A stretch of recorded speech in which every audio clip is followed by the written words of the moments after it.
sont connectés. C'est parti. Et c'est parti, on est en direct. Et on est connecté avec vous. Bonjour à toutes, bonjour à tous. On est en direct donc de l'Institut Bergonié, j'allais dire, mais pas à l'Institut, du coup. On est sur la page Facebook de l'Institut Bergonié, ça c'est sûr. Et on est donc dans mon atelier, rue Pelleport. Je suis Chef Jésus. Et on se retrouve donc aujourd'hui pour un nouveau rendez-vous de cuisine. On va attendre un tout petit peu, hein, comme d'habitude. Voilà, on attend 2-3 minutes, les filles, le temps que tout le monde se connecte. Donc on a Audrey qui est avec nous, qui sera à la modération aujourd'hui, donc qui est derrière l'écran, qui va relayer mes questions, qui va aussi relayer vos questions, les filles. Donc vous pouvez écrire autant que vous voulez. Voilà, Audrey, oralement, vous l'entendrez de temps en temps, me transcrira les questions pour que je n'ai pas besoin de regarder l'écran et d'être entièrement avec vous. Voilà, il y a Lucie aussi qui est venue installer le dispositif et qui va s'éclipser parce qu'elle a beaucoup de travail, donc elle va rentrer à son bureau à l'Institut. Et puis il y a Nathalie qui sera derrière le téléphone, derrière l'écran, qui va filmer tout au long de ces 2 heures de cuisine. Voilà, bienvenue à l'atelier de Chef Jésus. Les filles, qui est connecté du coup ? Il y a 2 personnes de connectées. Ouais, et allez, on attend tranquillement. 4 personnes, tout le monde arrive. Oui, on laisse le temps d'arriver du coup. Alors, toujours dans les questions habituelles, mais je les répéterai au fur et à mesure. Je demanderai à Audrey de me relayer s'il y en a certaines d'entre vous qui cuisinent en même temps que nous. Désolé, on a donné les recettes lundi matin. Je suis toujours à la course. Donc en 2021, je vais m'appliquer pour essayer que vous ayez les recettes un petit peu plus tôt pour pouvoir faire vos courses. Néanmoins, tout ce qu'on va faire aujourd'hui, le but c'est de commencer à travailler pour les fêtes de Noël. Donc plutôt un exercice d'application aujourd'hui. Je vais essayer de vous faire des beaux dressages, voilà, pour que la magie de Noël opère. On n'entend que ça en ce moment à la télé, la magie de Noël. Alors on va essayer de la mettre un petit peu à l'atelier, cette magie de Noël. Je vous ai pris des ingrédients simples, comme d'habitude, des choses qu'on peut trouver dans n'importe quel magasin. Ou sinon chez vos spécialistes pour tout ce qui va être truite fumée, magret, etc., etc. On a une question. Avant de commencer peut-être d'introduire sur les recettes, une des participantes demande comment est né le partenariat avec l'Institut Bergonié. Eh bien, alors qui c'est qui demande ça? On a le nom ou pas? Catherine, Catherine, merci de me tendre la perche parce que j'allais y venir. Alors, ce qu'on fait aujourd'hui, ça porte un nom très simple qui s'appelle Qu'est-ce qui se mijote? Un titre qui est arrivé assez simplement et ça s'est passé ici à l'atelier autour de cet îlot central. Histoire que j'aime bien raconter puisque donc du coup, à l'Institut Bergonié, vous avez une cellule d'accueil qui s'appelle l'ERI. Peut-être que beaucoup d'entre vous la connaissent pour l'avoir utilisée. L'ERI, c'est l'espace rencontre information, qui est tout beau tout neuf d'ailleurs, qui a été refait en même temps que l'extension de l'Institut. Donc je vais le voir, je vous dis tout beau tout neuf parce que j'y vais demain en fait, le voir cet ERI. Je ne l'ai pas encore vu, voilà. Donc dans cette cellule, il y a des personnes de l'Institut Bergonié qui encadrent, je pense à Laura Innocenti par exemple et tout son service. Et puis on a des bénévoles. Alors il y a une des bénévoles qui s'appelle Martine, qui est venue me trouver il y a 8 ans maintenant, qui a frappé à cette porte ici à l'atelier, qui m'a dit « Coucou, voilà, je suis bénévole à l'Institut Bergonié, à l'ERI, on aimerait bien développer des cours de cuisine avec un chef, mais on ne sait pas trop. » Moi comme j'aime bien les choses un petit peu nouvelles, j'ai dit « Pourquoi pas, challenge ?» J'ai dit « Par contre, je n'amènerai pas, et c'est la ligne qu'on va suivre aujourd'hui, je n'amènerai pas de réponse médicale à travers ces ateliers. » Ça, c'était une de mes très grandes peurs. Que vous pensiez que je peux répondre par l'alimentation et par mes recettes à tel type de pathologie, tel type de cancer, tel type de protocole de soins. Là, comme je le dis à chaque fois, retournez-vous vers les médecins, les oncologues, les spécialistes. À Bergonié, vous avez des nutritionnistes, des diététiciennes. Je sais qu'elles sont ultra sollicitées, donc soyez patients. Mais elles essayent de le faire au max. Et d'ailleurs, je les embrasse au passage. Donc du coup, nous, on est plutôt sur le bienfait, c'est-à-dire, si ça fait du bien ici dans la tête, généralement, ça fait du bien ici au niveau du bidou. Et c'est comme ça qu'on va, voilà, bien évidemment, je fais attention à tout ce qui est sel, sucre, graisse, pardon, et tout ce qui est gras, voilà. On fait attention à tout ça. Donc voilà comment est née cette rencontre entre l'Institut et un chef, comme on a plaisir à le raconter. Et donc je termine juste là-dessus, voilà, le temps que tout le monde nous rejoigne. J'ai demandé à tout le monde de venir ici autour de la table. On a pris quelques cafés et jus d'orange ce matin-là. Jean-Pierre Géquière, qui à l'époque était encore président du clan, donc le comité de liaison qui va suivre un petit peu tout ce travail autour de la nutrition du cancer. Aujourd'hui, c'est le docteur Legal qui a pris cette relève-là. Et donc, on a eu des nutris, des diététiciennes qui étaient là. Et c'était un moment, Laura, donc, qui dirige l'ERIC, a dit « Mais qu'est-ce qui se mijote dans cette histoire ?» Et voilà comment le titre est né. Ça fait 8 ans qu'on fait des ateliers. Alors, je salue, à côté de l'Institut Bergonié, 2 sponsors. Le premier sponsor officiel de ces ateliers, parce qu'il y a une réalité financière aussi. Voilà, on facture une partie de ces cours, même si moi je fais aussi un geste de mon côté, parce que je ne facture pas à 100% de ce qu'il coûte. Je salue la société Sanofi qui nous a suivis pendant 2-3 ans. Voilà, on critique souvent les labos, mais ils sont là aussi pour nous accompagner. Et depuis 5 ans, c'est la société Pomona, qui est à Tresse, ici à côté de Bordeaux, qui fait tout ce qui est accompagnement CHR, donc collectivité, hôtellerie, restauration, qu'on salue parce qu'on sait qu'ils ont énormément de difficultés aujourd'hui avec tous les restaurants et les hôtels qui sont fermés, qui participent voilà, avec une enveloppe annuelle pour pouvoir financer tous ces cours. Voilà, je crois que vous savez à peu près tout. Et bien on va faire un petit hippie-poura et Nathalie va prendre le téléphone puisque on vous a, il y a 15 jours, je ne sais pas si vous vous souvenez, il y avait des journalistes qui étaient là pendant l'atelier. Et puis Nathalie va vous montrer le journal. On a eu un très bel article dans le Sud-Ouest, voilà, qui salue un petit peu tout ce travail. Donc c'était lundi dernier. Voilà. On est combien derrière l'écran du coup? On est une dizaine, on était 10. Voilà, on est une dizaine, donc je crois que c'était ce qui était plus ou moins prévu. Je vais poser la question donc à Audrey de savoir, demander aux filles s'il y en a qui cuisinent en même temps que moi, ce qui va permettre tout simplement de savoir si je vais plus ou moins vite. Les filles, on est d'accord, c'est un moment qui vous est dédié. Je suis là pour vous, à votre service. Pourquoi on fait aussi, je termine juste, pourquoi on fait aujourd'hui derrière un téléphone, derrière une caméra, c'est parce que vous le savez, hein, les conditions sanitaires imposées par le gouvernement ne nous permettent plus de faire ces cours. Il faut savoir que pendant 8 ans, ces cours ont été faits, comme on dit, en présentiel, donc ici à l'atelier, avec les patients et les patientes qui se soignent à l'Institut, qui viennent une fois par mois dans mon atelier. Alors, on est en train d'envisager pour 2021 de remettre ces ateliers, bien évidemment, en place. Et là, vous pouvez contacter l'ERI pour vous inscrire.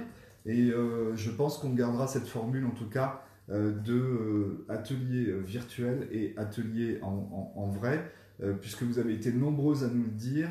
Vous pouvez accéder à ces cours derrière l'écran pour certaines qui sont un petit peu loin de Bordeaux.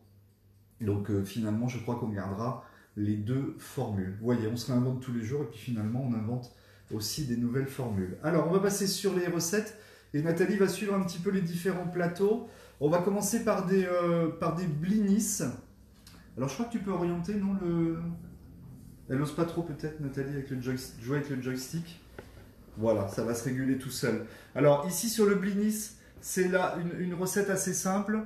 Farine, des œufs, un peu de levure. Je vous ai dit yaourt type bulgare. Moi ici, j'ai pris des petits Suisses. On va voir, j'ai sorti un petit peu d'orange, un petit peu de citron, quelques épices. On va voir comment les améliorer, ces blinis. Et un petit peu de lait. C'est pas compliqué, on met tout dans le saladier. Et on attend que ça infuse. Je vous montrerai les petites astuces pour la cuisson.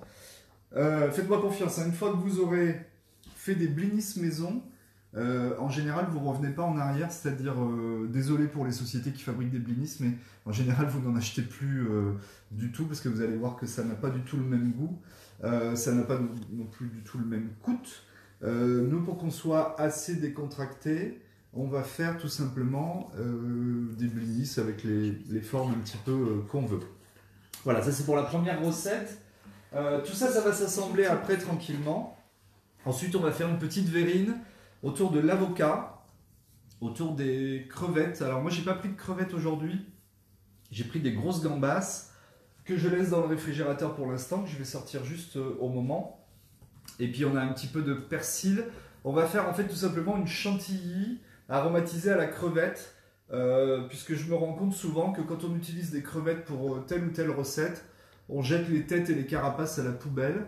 Ça c'est une astuce que nous on utilise depuis très longtemps en cuisine, c'est-à-dire qu'on va garder les têtes et les carapaces, qu'on va faire cuire ici avec un petit peu d'échalote et un petit peu de crème, et on va mixer, on va filtrer, et on va passer tout ça qu'on va monter en chantilly. Je vous ai pris des jolis petits, des petits récipients, voilà un petit peu des choses qui vont être sympas pour pouvoir faire un petit dressage. Alors cette verrine, elle fait aussi bien l'apéritif pour Noël que tout simplement une petite entrée pour les fêtes. Ça c'était le numéro 2. Et le blinis, vous voyez, sera le bienvenu aussi dans cette verrine, hein, finalement. Ensuite, on va passer sur un petit magret séché, mi-cuit. Donc pour ça, il nous faut du sucre, il nous faut du sel. Je tiens à ce qu'on utilise du gros sel gris, mouillé. Donc là, c'est Noirmoutier, je crois, mais ça peut être l'île de Ré, Guérande. J'ai pas d'action dans le sel, hein, donc vous l'achetez où vous voulez. Tant que c'est pas du sel blanc. Je dis au revoir à Lucie, du coup, qui là m'empêche, retourne au bureau. Elle aurait voulu rester avec nous, mais elle ne peut pas. Le laurier. Il nous faudra aussi quelques petites baies de Genève, quelques baies roses. Si c'est pas ça, vous allez voir, soyez tranquille. Ça peut être tout un tas d'autres choses. Ça peut être du thym, du romarin, comme j'ai indiqué sur la recette. C'est un peu la recette du saumon gravlax. Vous savez, on va le mettre dans un petit sarcophage de sel et de sucre. J'en ai un qui est déjà au réfrigérateur depuis ce matin. Pour vous montrer tout à l'heure, on va le sortir ensemble, on va le nettoyer, on va le couper en petites lamelles.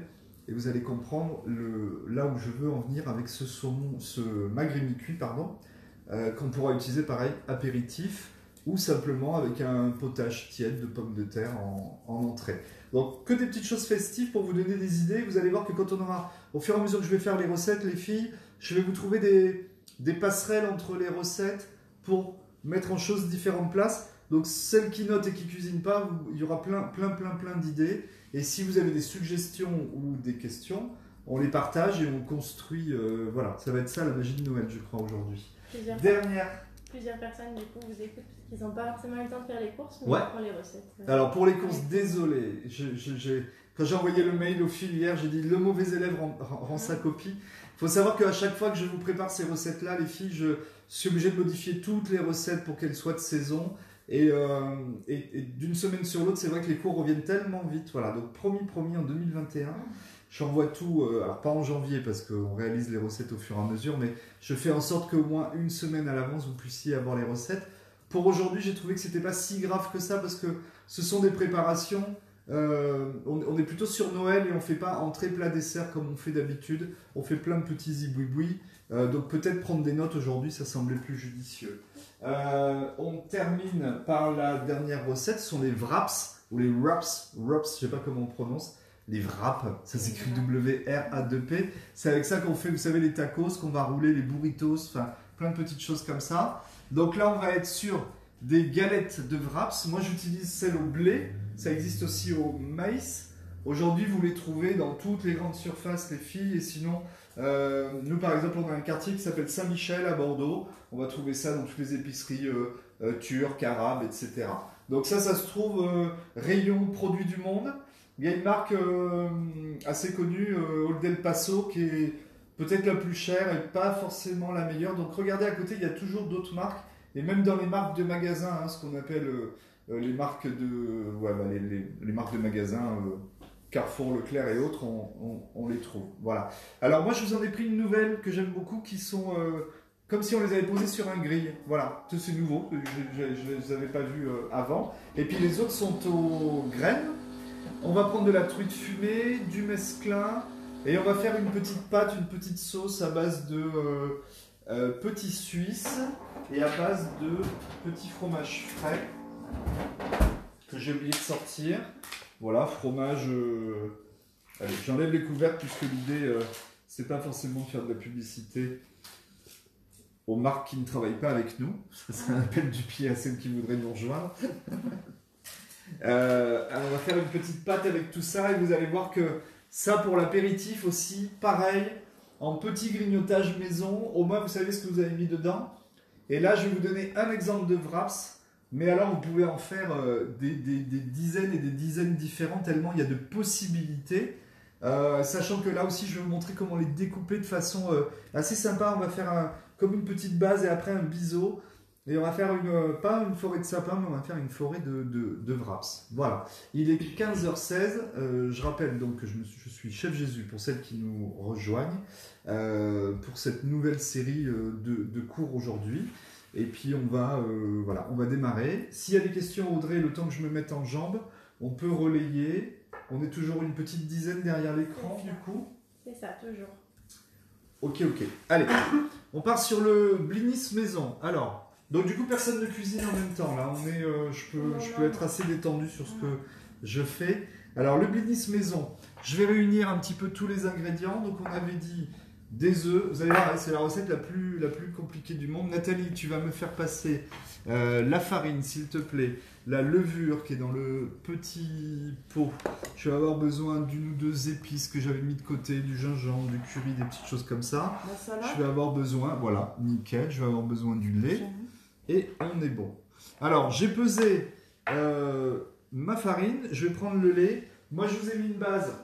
Je triche pas les filles, mais j'ai toujours mes petits pense-bêtes ici parce que autant je suis bon en salé, autant en sucré, j'ai toujours besoin de savoir où je mets les pieds.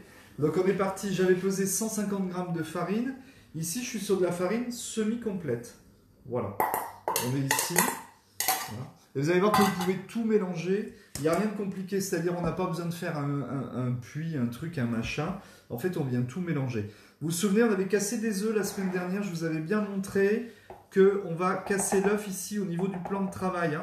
Toujours ici pour avoir une petite coupe bien nette qui fait que vous allez pouvoir casser votre œuf sans avoir de coquille. Ça, c'est un truc tout bête, mais on est toujours habitué à casser son œuf sur le côté plat du récipient. Alors celui-là, il est un petit peu plus large. Je vous montre d'ailleurs, regardez, ça c'est un cul de poule dit ménager, c'est-à-dire ce qu'on a tous à la maison, domestique. Voilà, quand je dis ménager, vous le savez que c'est pas péjoratif, hein, il y a la cuisine ménagère et la cuisine professionnelle. Voilà. Sauf qu'on parle souvent de la ménagère de moins de 50 ans, donc ça chagrine. Donc moi aussi, je suis une ménagère de moins de 50 ans, vous inquiétez pas. Enfin, j'ai encore juste 6 mois devant moi. Professionnel, regardez, ça c'est un cul de poule professionnel parce qu'il a une partie plate. Donc là, je vais pouvoir casser mon œuf.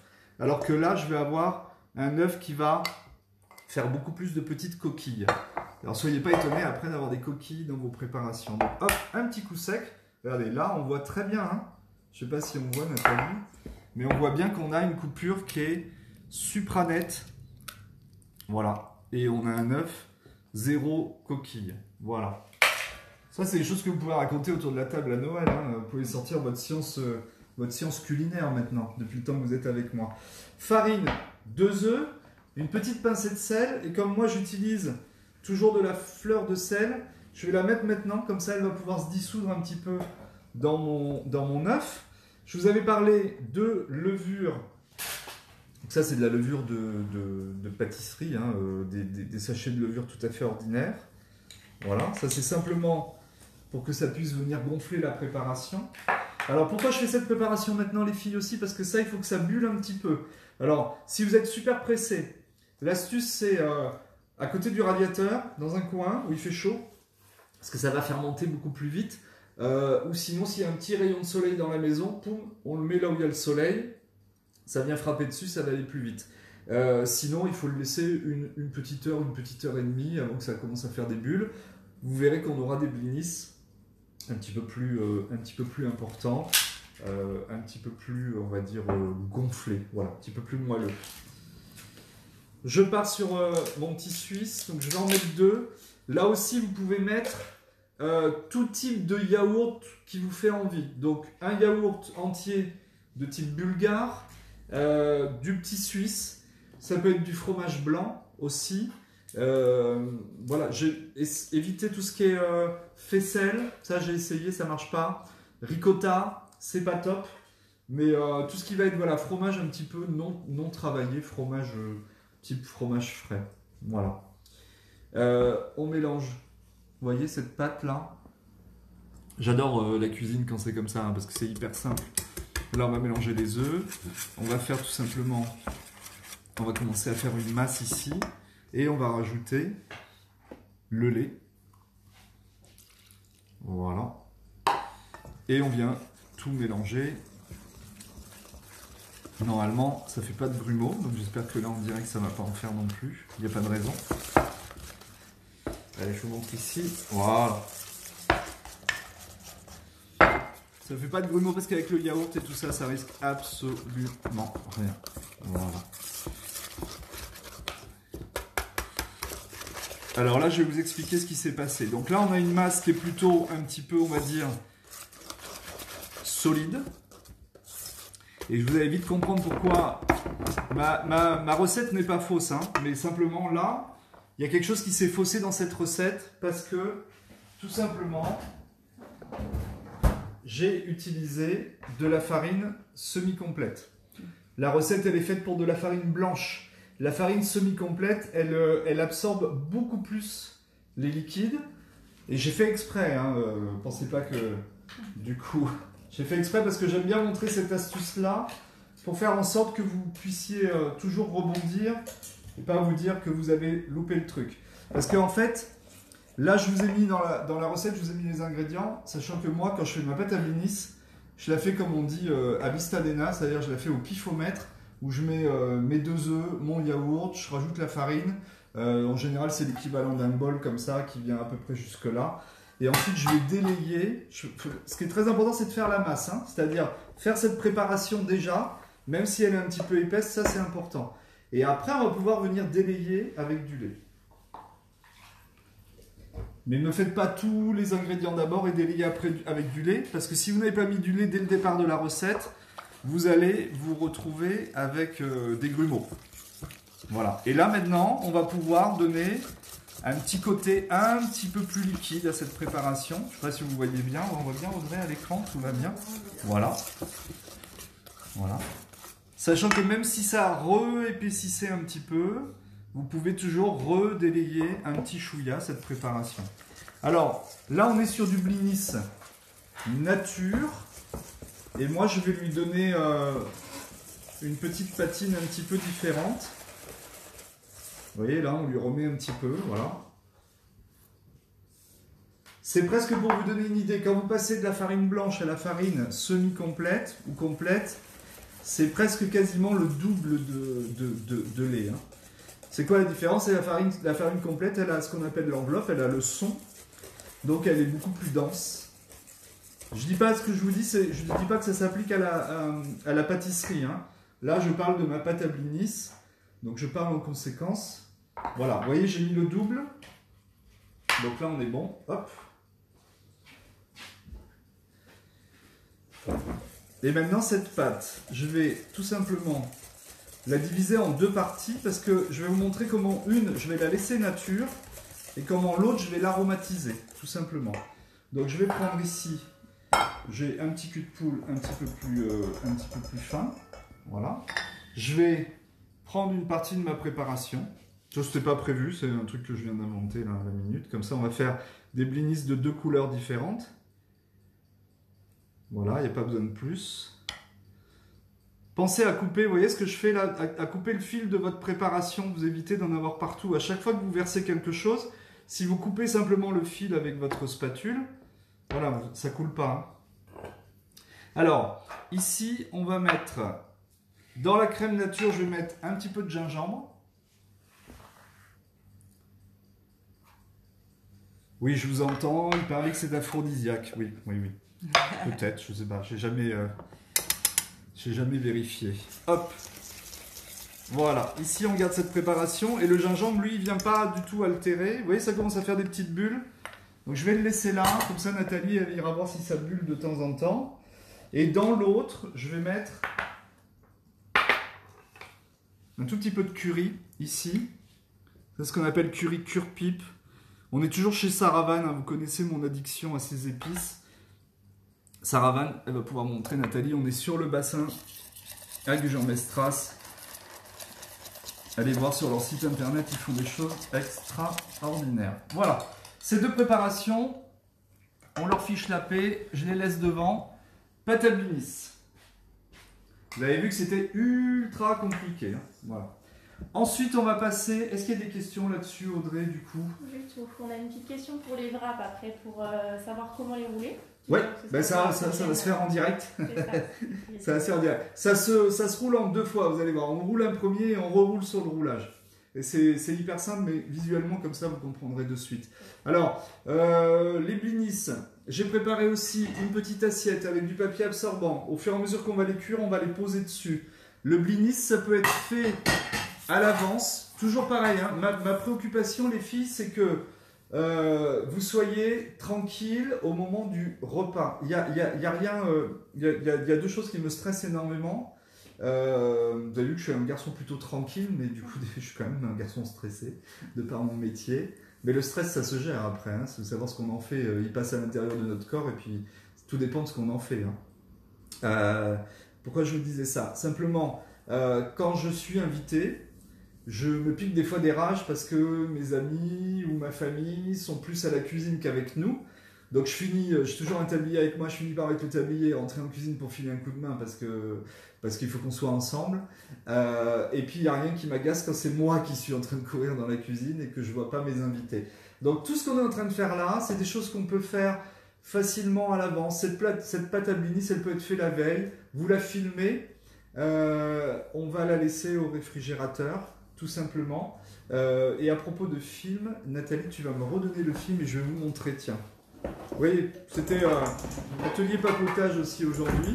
Et on a le temps parce que j'ai prévu à peu près une demi-heure par recette. Regardez, si vous devez filmer votre préparation, on va filmer, on dit qu'on va filmer au contact. Ça, c'est très important parce que ça va vous éviter d'avoir une préparation qui va s'abîmer.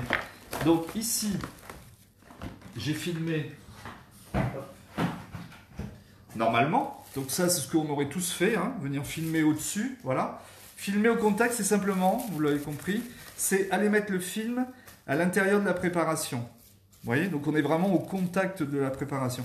Ça, c'est ce qu'on fait, c'est ce qu'on fait dans les restaurants, c'est ce qu'on fait dans les pâtisseries.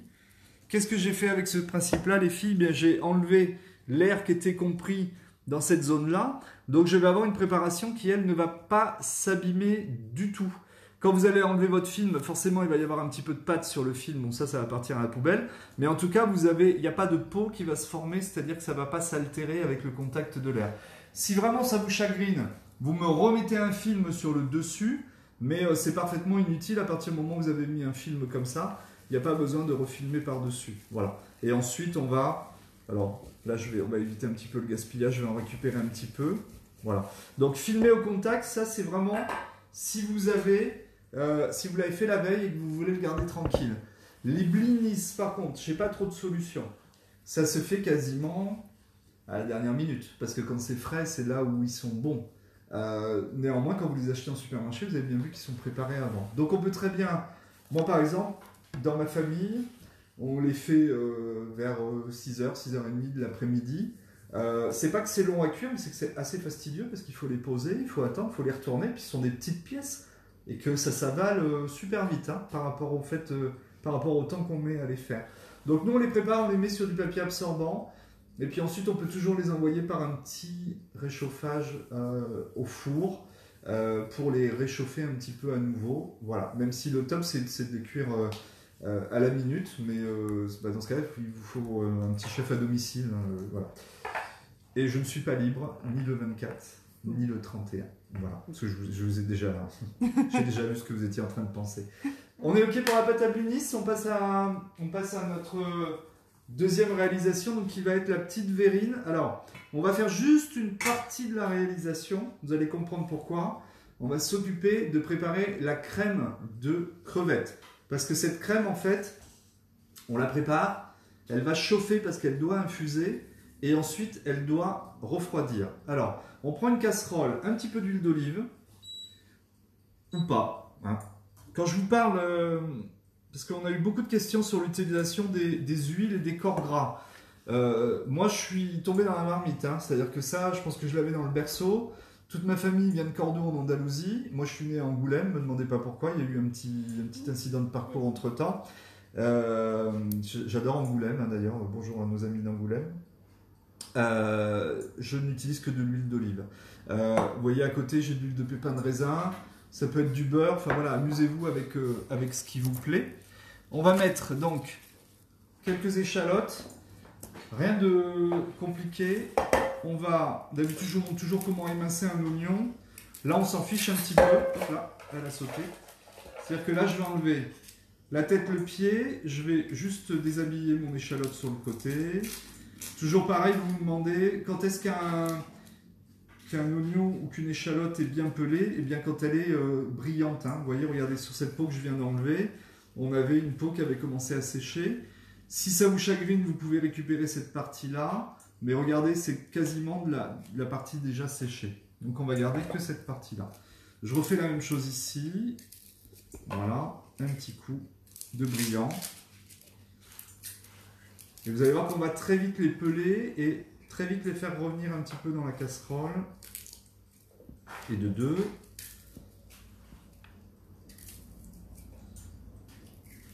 Et de 3. Alors, vous avez aussi posé la question du masque, les filles, la dernière fois. Il faut savoir que les filles qui sont avec moi, les équipes, elles sont masquées. Moi, j'ai pris le parti de ne pas porter de masque pendant le cours. Parce que je trouvais que c'est quand même un petit peu plus sympa que vous voyez mon visage et mes lèvres bouger. C'est vrai que dès qu'on met un masque, c'est un petit peu contraignant. Et c'est pour ça qu'on est en distanciel d'ailleurs, hein, puisqu'on ne pouvait pas être ensemble. Alors, j'ai mon huile d'olive ici.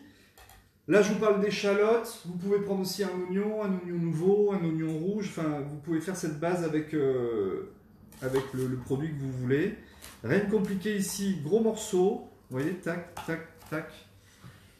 Toujours pareil, on passe au travers. Plus vous allez appuyer, plus ça va gicler, plus vous allez pleurer. Voilà, passez bien au travers des choses. Vous me demandez aussi souvent les couteaux que j'utilise. Là, on est chez Arcos. Ça doit coûter entre 12 et 13 euros. C'est ce qu'on appelle les petits couteaux d'office. Voilà, pas besoin de vous embarquer dans des couteaux qui coûtent une fortune. Allez, je mets mon échalote ici. On va faire rissoler, donc je vais monter un petit peu mon feu. Voilà. Alors on a Sylviane qui dit « Désolée pour mon retard, je voulais dire au chef que j'ai fait 2 fois un plateau de légumes. » Donc je pense qu'elle s'est fait livrer. Ouais. Et j'ai adoré les navets et les choux de Bruxelles que je ne mangeais plus. Donc merci et bonjour à tout le monde. C'est Sylviane, c'est ça? Sylviane, ouais. c'est ça. Sylviane. Sylviane. Alors Sylviane, tu dois faire allusion au plateau de légumes rôtis qu'on avait fait. Ce jour-là, il y avait Johanna qui fait partie de l'Institut Bergonier qui était derrière l'écran, qui nous a dit effectivement qu'elle avait remangé des choux de Bruxelles. Et merci parce que ça me touche du coup de voir que vous refaites les recettes. Pensez aux autres, si vous voulez les recettes, vous pouvez demander sur le mail contact de l'Institut Bergonier ou sinon sur les fiches techniques, vous avez mon adresse. Si vous voulez les recettes qui ont été faites avant, ça prend toujours un petit peu de temps, mais on peut vous les communiquer. Et d'ailleurs, vous avez été nombreuses aussi à demander où se trouvaient les recettes sur l'événement. Alors déjà, il faut liker la page Facebook de l'Institut Bergonier.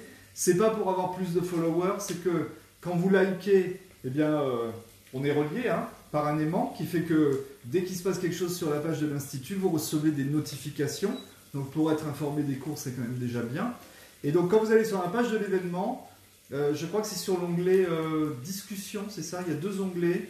L'onglet principal contient des informations. Il y a un deuxième onglet en haut, vous savez, comme sur un petit porte-revue. Il y a un deuxième onglet, discussion, sur lequel vous allez avoir les recettes. Voilà. Et s'ils écrivent qu'ils sont intéressés par l'événement, normalement, quand on publie les recettes, ils reçoivent les notifications. Voilà, et vous recevez les notifications quand vous dites que vous êtes intéressé, bien évidemment. Alors, on a l'échalote ici qui est en train de cuire. Ça sent bon en plus, voilà. Et ici, je vous ai pris, alors, vous pouvez prendre des crevettes bouquet. Moi, j'ai pris ici des grosses gambas qui sont encore grises. Alors, je ne sais pas si, ça vous devez le savoir les filles, les gambas et même les crevettes bouquet, quand elles sont encore fraîches, c'est-à-dire qu'elles n'ont pas été cuites, elles sont grises. La dernière fois, j'ai acheté des crevettes bouquet sur le marché, puis il y avait quelqu'un qui me demandait si c'était une autre variété. En fait, ça devient rouge une fois que ça va être cuit. Et d'ailleurs, ça devient rouge aussi avec la chaleur. Vous voyez, là, on les a sortis tout à l'heure un petit peu. Et là, elles sont devenues roses, puisque en fait, c'est la chaleur qui altère cette couleur-là. Alors, ici, ce qu'on fait, c'est que on enlève la tête, tout simplement. Et là où vous avez l'habitude de la jeter, la tête, vous allez venir me la mettre dans la casserole. Ensuite, on va enlever ici la carapace. Alors, vous pouvez vous dépanner avec gambas surgelées, gambas fraîches. À vous de regarder les provenances. Il y a eu beaucoup de polémiques sur les crevettes, les gambas. Certaines avec des farines animales, d'autres des tropiques. Enfin bon, bref. Des fois, je vous avoue que même moi, je ne sais plus à quelle sauce ou à quel sein me vouer. Donc, regardez un petit peu ce qui vous chagrine le moins. Donc ça, on va garder parce que ça va nous servir à faire notre verrine. Je vais les passer un tout petit peu à la poêle parce que du coup, celles-là, elles sont crues. Voilà. Et là, on garde toutes les carapaces, on les met à l'intérieur. Vous allez voir que toutes ces carapaces, elles vont devenir grises, évidemment, forcément. Voilà. Hop. Allez, j'en ai encore 3 à faire. Donc, vous pouvez faire ça avec les petites crevettes grises. À éplucher, c'est un peu compliqué. Vous pouvez faire ça avec une tête de homard et la carapace du homard. Plus compliqué à broyer, mais ça marche. Vous pouvez faire ça avec les langoustines aussi. Voilà. Dès qu'on a des carapaces de crustacés, on peut les garder. C'est le principe du fumé de poisson. Le fumé, vous allez mettre les têtes, les crevettes, plein de choses. On va mixer et ensuite on va en retirer un fumé. Pourquoi? Parce que là-dedans, en fait, il y a énormément de boue. Voilà. Allez, j'en ai plus qu'une à faire. Je me lave les mains et on va faire un petit saut dans la casserole juste après pour vous montrer. Sachant que là, vous avez 2 solutions qui s'offrent à vous. Une fois qu'on a fait cette préparation, soit... Alors vous allez faire attention parce que ça peut piquer un petit peu les mains aussi. Donc on fait très attention en les décortiquant. Ouais, elles sont jolies là.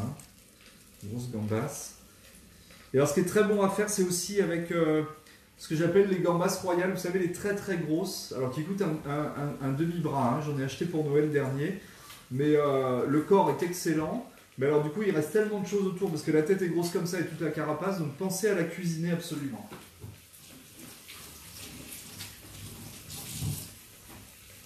Voilà, allez, on fait une contre-plongée.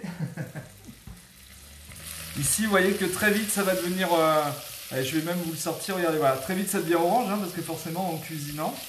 Alors, l'idée là, c'est de faire rissoler un tout petit peu cette préparation. Il y a un terme qui revient très souvent dans les bouquins ou à la télé, c'est le terme pincer. On vous dit souvent, il faut pincer la préparation. Et même souvent, il y a un autre terme qui est pincer les sucres. Alors, je ne suis pas un féru de langage professionnel, parce que j'aime bien que la cuisine dite particulière, ménagère, elle reste dans ce plaisir de faire à manger ensemble. Mais néanmoins, je vous envoie des petits mots de vocabulaire de temps en temps, comme ça on est en train de se monter un petit lexique vocabulaire pro. Ça fait toujours bien, quand on est en société, de dire moi j'ai pincé les sucres, voilà, par contre vous expliquez ce que c'est. Alors pincer, ça veut dire simplement cuire à la limite du brûlé. Voilà, c'est-à-dire qu'on va monter un petit peu le feu et on va saisir un petit peu, d'où le terme pincer, on va saisir cette préparation. Pourquoi? Parce qu'on vient caraméliser les sucres, ça s'appelle la réaction de Maillard. De Maillard, c'est le physicien qui a mis le nom sur cette transformation des molécules, et ça va donner un petit peu plus de goût. À chaque fois que je vous parle de la vapeur qui sort des poêles, vous voyez bien que tout à l'heure c'était transparent. À partir du moment où j'ai augmenté mon feu, j'ai quelque chose qui est devenu un petit peu plus épais, un petit peu plus opaque. Pourquoi? Parce que progressivement, cette vapeur, elle est en train de se transformer en fumée. Voilà. Et on va faire attention puisque on dit qu'il n'y a pas de fumée sans feu. Donc on fait très attention à cette préparation. Voilà. Ici, je ne vais pas aller plus loin. Regardez, ici, voilà. C'est ce que je voulais. Je voulais que ça soit un petit peu plus... ça ait un peu plus de goût. On va regarder. On peut montrer peut-être Nathalie. Voilà. La préparation, il y a juste besoin de la transformer comme ça. Ça sent bon, hein. Maintenant, il y a 2 solutions qui s'offrent à vous. Soit de la crème, c'est ce que je vais faire moi, soit de l'eau. Alors évidemment, l'utilisation n'est pas la même. Hein.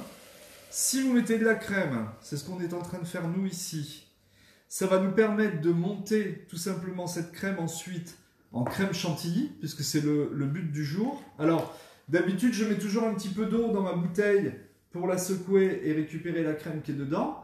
Là, je ne le fais pas, puisque du coup, je veux monter une crème chantilly. Hein, donc, j'ai plutôt à l'intérêt à ce que ma crème reste intacte.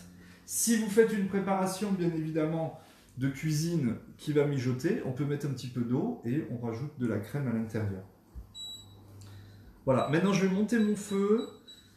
Je vais saler un tout petit peu, il n'y a pas besoin de saler des masses. La crevette, vous savez que j'utilise toujours mes petites cuillères, donc voilà, je suis à peu près sur 1,5 cuillère de ce sel-là.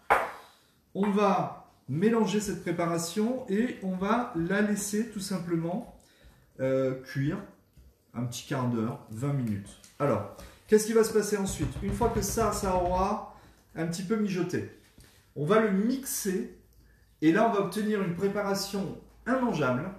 Vous allez me dire mais il est complètement cinglé. En fait non, on vient mixer pour que tous les éléments viennent vraiment infuser entre eux. Et après on va passer ça à travers un tamis. On va récupérer donc le nec plus ultra, une crème qui aura vraiment infusé avec les têtes et les carapaces. C'est pas moi qui l'ai inventé cette histoire. Hein. Je vous dis souvent que j'ai pas inventé l'eau chaude. Je ne fais que vous raconter des choses qu'on apprend au CAP, BEP, qu'on fait quasiment dans toutes les cuisines. Chez nous, c'est devenu tellement commun de faire ça que souvent, ça peut un petit peu épater quand on est, voilà, quand on connaît pas ce genre de préparation. L'autre solution qui s'offrait à vous, c'était de mettre de l'eau. Donc, on va mettre beaucoup plus d'eau. On va laisser pareil mijoter un petit quart d'heure. On va mixer cette préparation. On va la filtrer et on obtient un petit fumet de crustacés. On fera la même chose avec le poisson, avec les têtes, les arêtes. On vient mixer et on filtre. Et ce fumet de crustacés, il va vous servir soit à cuire un poisson directement, donc vous allez mettre ça dans un plat, vous mettez vos pavés de saumon ou vos dos de colin, vous les mettez au four, 35 minutes, des petites rondelles de citron au-dessus, vous sortez ça, vous posez ça sur la table, c'est cuit, c'est impeccable.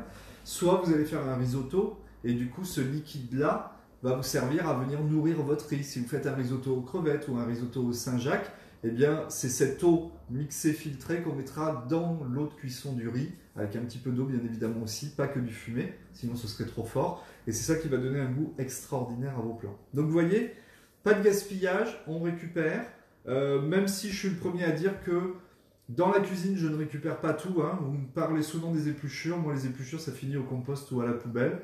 Je pars du principe que c'est quelque chose qui est souillé, et on a tendance un petit peu trop à faire la surenchère de vouloir tout récupérer. Vous allez voir que j'en récupère suffisamment, mais il y a des fois des choses voilà, qui finissent à la poubelle parce qu'on ne peut pas... bon, après, c'est des histoires de santé et de goût.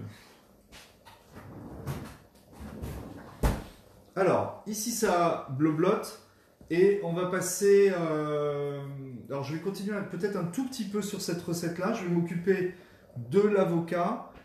Commencer à faire des préparations et là aussi vous allez voir une verrine relativement simple puisque l'idée aujourd'hui c'était de vous donner des bases. Si cette verrine vous avez envie voilà, de la transformer en quelque chose d'encore plus goûteux, vous pouvez. Alors j'ai pris des avocats hier au marché, là j'en ai 3. Je vais regarder voilà, ceux qui sont le plus mûrs possible. Là, je vais vous montrer aussi, les filles, comment enlever un noyau d'avocat, parce que ça, c'est super important, parce que je vais vous faire peur. Il y a beaucoup d'accidents, beaucoup de coupures à cause des avocats. Et moi, le premier, il y a une quinzaine d'années, hein, je me suis fait une coupure là, de ici jusque là. J'ai une légère cicatrice, hein, vous voyez, je remercie encore le médecin qui m'a opéré ce jour-là. Pourquoi? Parce que j'ai voulu enlever l'avocat de cette façon-là, c'est-à-dire j'ai pris ma pointe, tu peux relever un tout petit peu, hein, et j'ai appuyé et j'ai tapé dessus, la lame a ripé et mon doigt étant à côté, c'est mon doigt qui a pris. C'est absolument pas comme ça qu'on enlève un noyau d'avocat. Un noyau d'avocat, ça s'enlève de cette façon-là. Vous prenez votre couteau, vous allez venir taper dans le noyau. Si vous avez peur avec votre main, vous le faites à côté et vous allez venir simplement tourner. Et là, vous avez enlevé votre noyau d'avocat. Faites-moi plaisir, hein, vraiment, parce que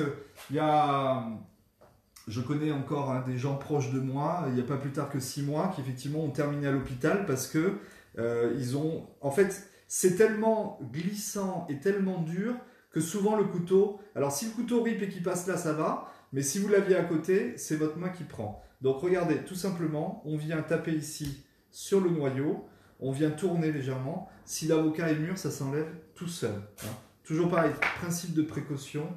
On va s'occuper maintenant de notre avocat. Et regardez, vous faites avec le dos de votre ongle simplement. Vous venez passer tout autour de l'avocat. Et normalement, regardez, il vient s'éplucher tout seul. Alors, moi je ne suis pas un crack pour choisir les avocats.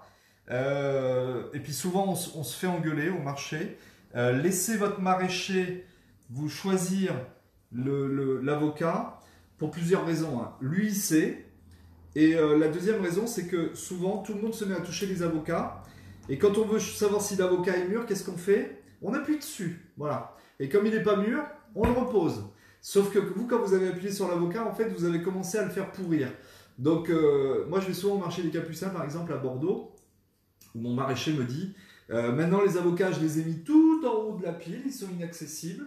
Et quand quelqu'un veut un avocat, je lui choisis. Donc, soyez pas étonnés, les avocats, ils sont rarement devant vous, à part dans les grandes surfaces, mais on fait plus de dégâts à les toucher et à appuyer dessus, donc laissez-les faire. Je vais vous montrer encore autre chose, regardez, celui-là, voilà, il se défait ici, mais j'en ai quand même pas mal, ça marche pas toujours hein, ce qu'on fait, hein, mais j'en ai pas mal qui restent sur la peau. Alors tout simplement, donc je vais prendre un petit cul de poule à nouveau pour mettre ma préparation dedans, ici.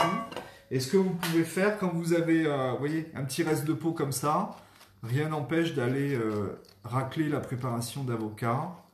Voilà, là aussi, hein, on évite bien évidemment le gaspillage et on vient tout récupérer.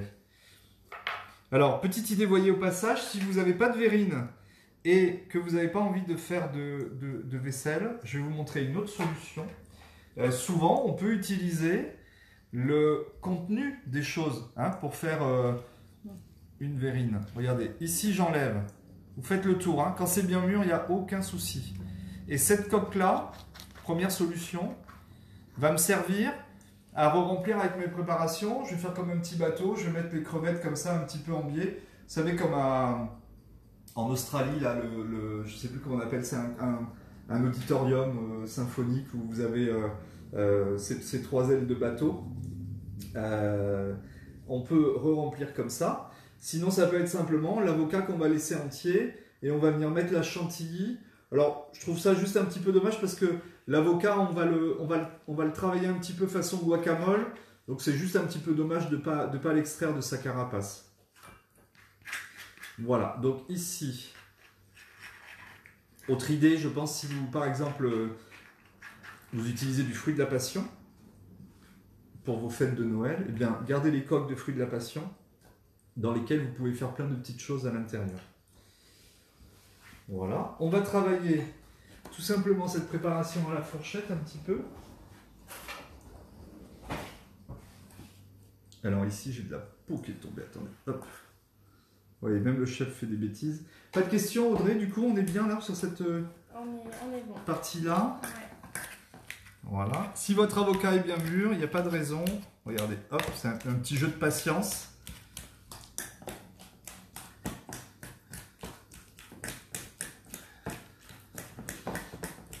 Voilà. Alors, regardez, surveillez toujours. Hein, là, j'ai un petit pédoncule qui est parti se faire la malle. Bah, il y en a même un deuxième, mais toute la collection.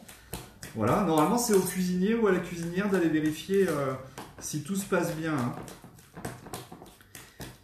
Vous pouvez le faire au mixeur. Moi, j'aime bien les préparations qui gardent un petit peu de mâche, hein, un petit peu de texture. Voilà. Alors ça, on va venir juste l'arranger un petit peu avec un petit peu de sel. Donc là, je vais prendre le moulin, tout simplement. Voilà, l'avocat, c'est souvent un petit peu fade, hein, ça se relève un petit peu. On va mettre l'équivalent d'une cuillerée à soupe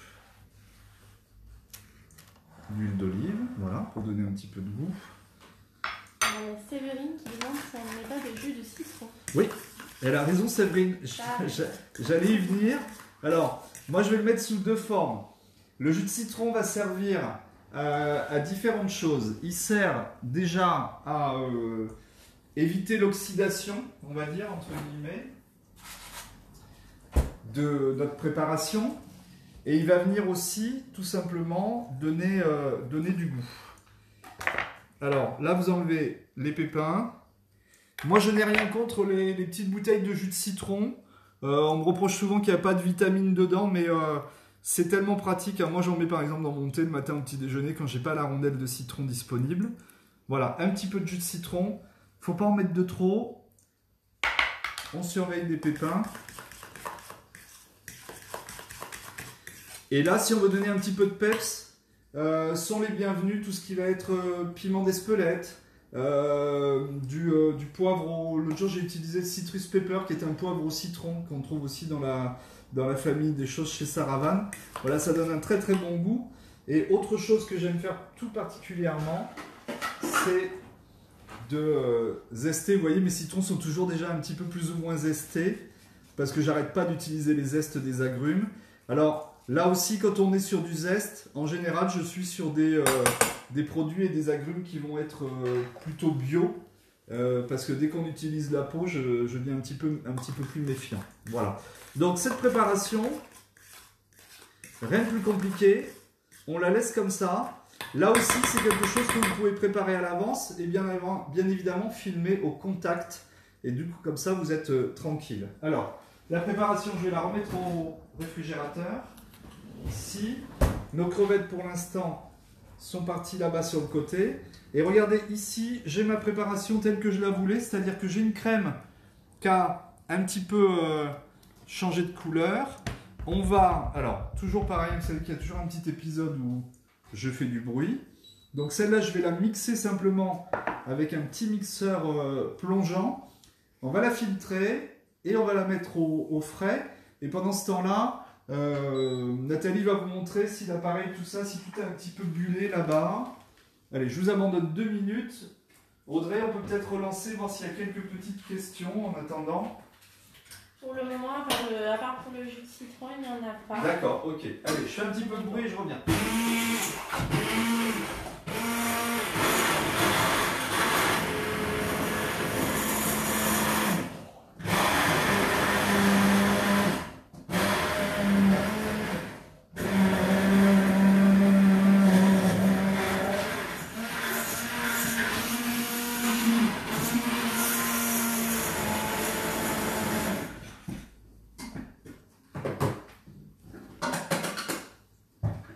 Voilà, alors toujours pareil, on vient mixer, vous voyez, je me mets toujours du côté de l'évier, puisque voilà, là j'ai refait un petit peu la cuisine, donc je vais vite passer, hop, histoire de, voilà, un petit coup de propre.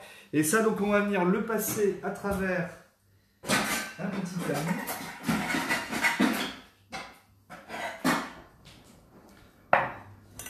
Voilà, donc rien de compliqué, on va venir récupérer. Parce que là, donc, je vous rappelle qu'il y a l'échalote, les carapaces de crevettes. Donc, on est sur quelque chose d'absolument immangeable. Hein. Enfin, si vous voulez servir à vos invités, vous pouvez. Hein, mais ça va être un petit peu compliqué à digérer. Hein.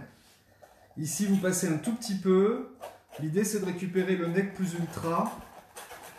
On voit bien, Nathalie, hein, si tu veux montrer. Voilà tout ce qui reste de carapaces de crevettes et autres. Voilà. Donc vous appuyez bien dessus parce que là vous allez avoir tous les sucs et tous les jus qui vont sortir de cette préparation là. Voilà. Hop, je continue.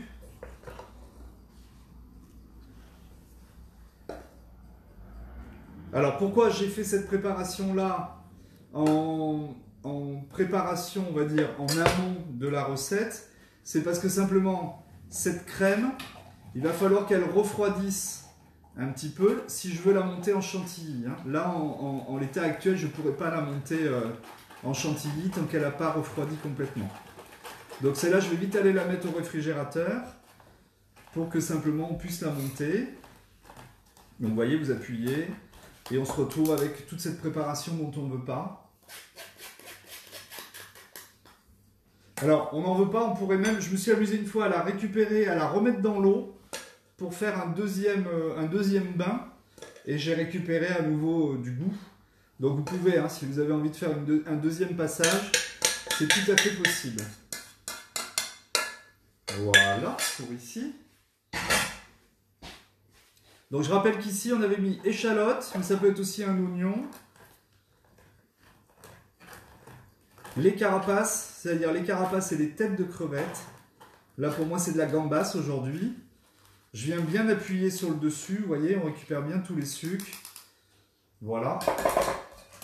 Et j'ai ici récupéré une jolie crème. Je vais vous montrer.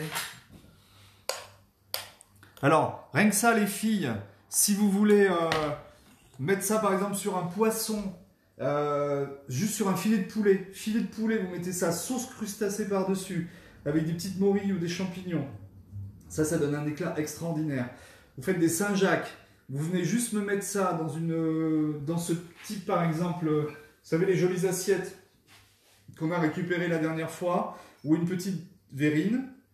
Mettez au fond, vous posez les Saint-Jacques dessus, voilà, vous mettez un coup d'éclat là-dedans. Et là, en plus, il n'y a pas d'arôme artificiel. Hein. Alors, pour qu'on mette toutes nos chances de notre côté, parce qu'on est pris un petit peu par le temps, je ne voudrais pas que la chantilly ne monte pas. Je vais séparer les deux préparations pour qu'elles refroidissent un petit peu plus vite. Et je vais vite aller les mettre au freezer ici.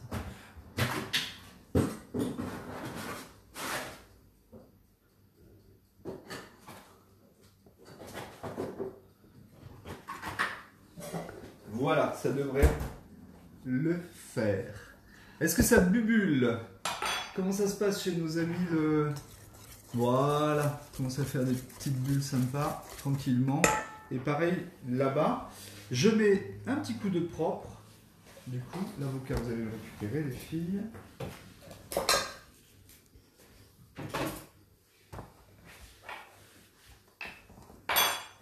Pas de questions en attendant, on est bon? Ouais. On va faire une petite passation entre Nathalie et Audrey.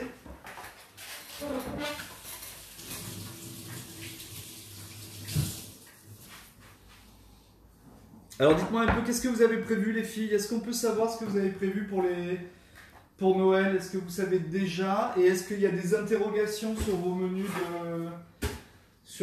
de fête? Comment ça se passe? Est-ce que tout le monde sait déjà ce qu'il va faire? Ou est-ce que vous attendiez le cours d'aujourd'hui peut-être pour savoir un petit peu ce que vous aviez envie de faire? Voilà, j'ai récupéré quelque chose de propre. On va pouvoir passer à la suite.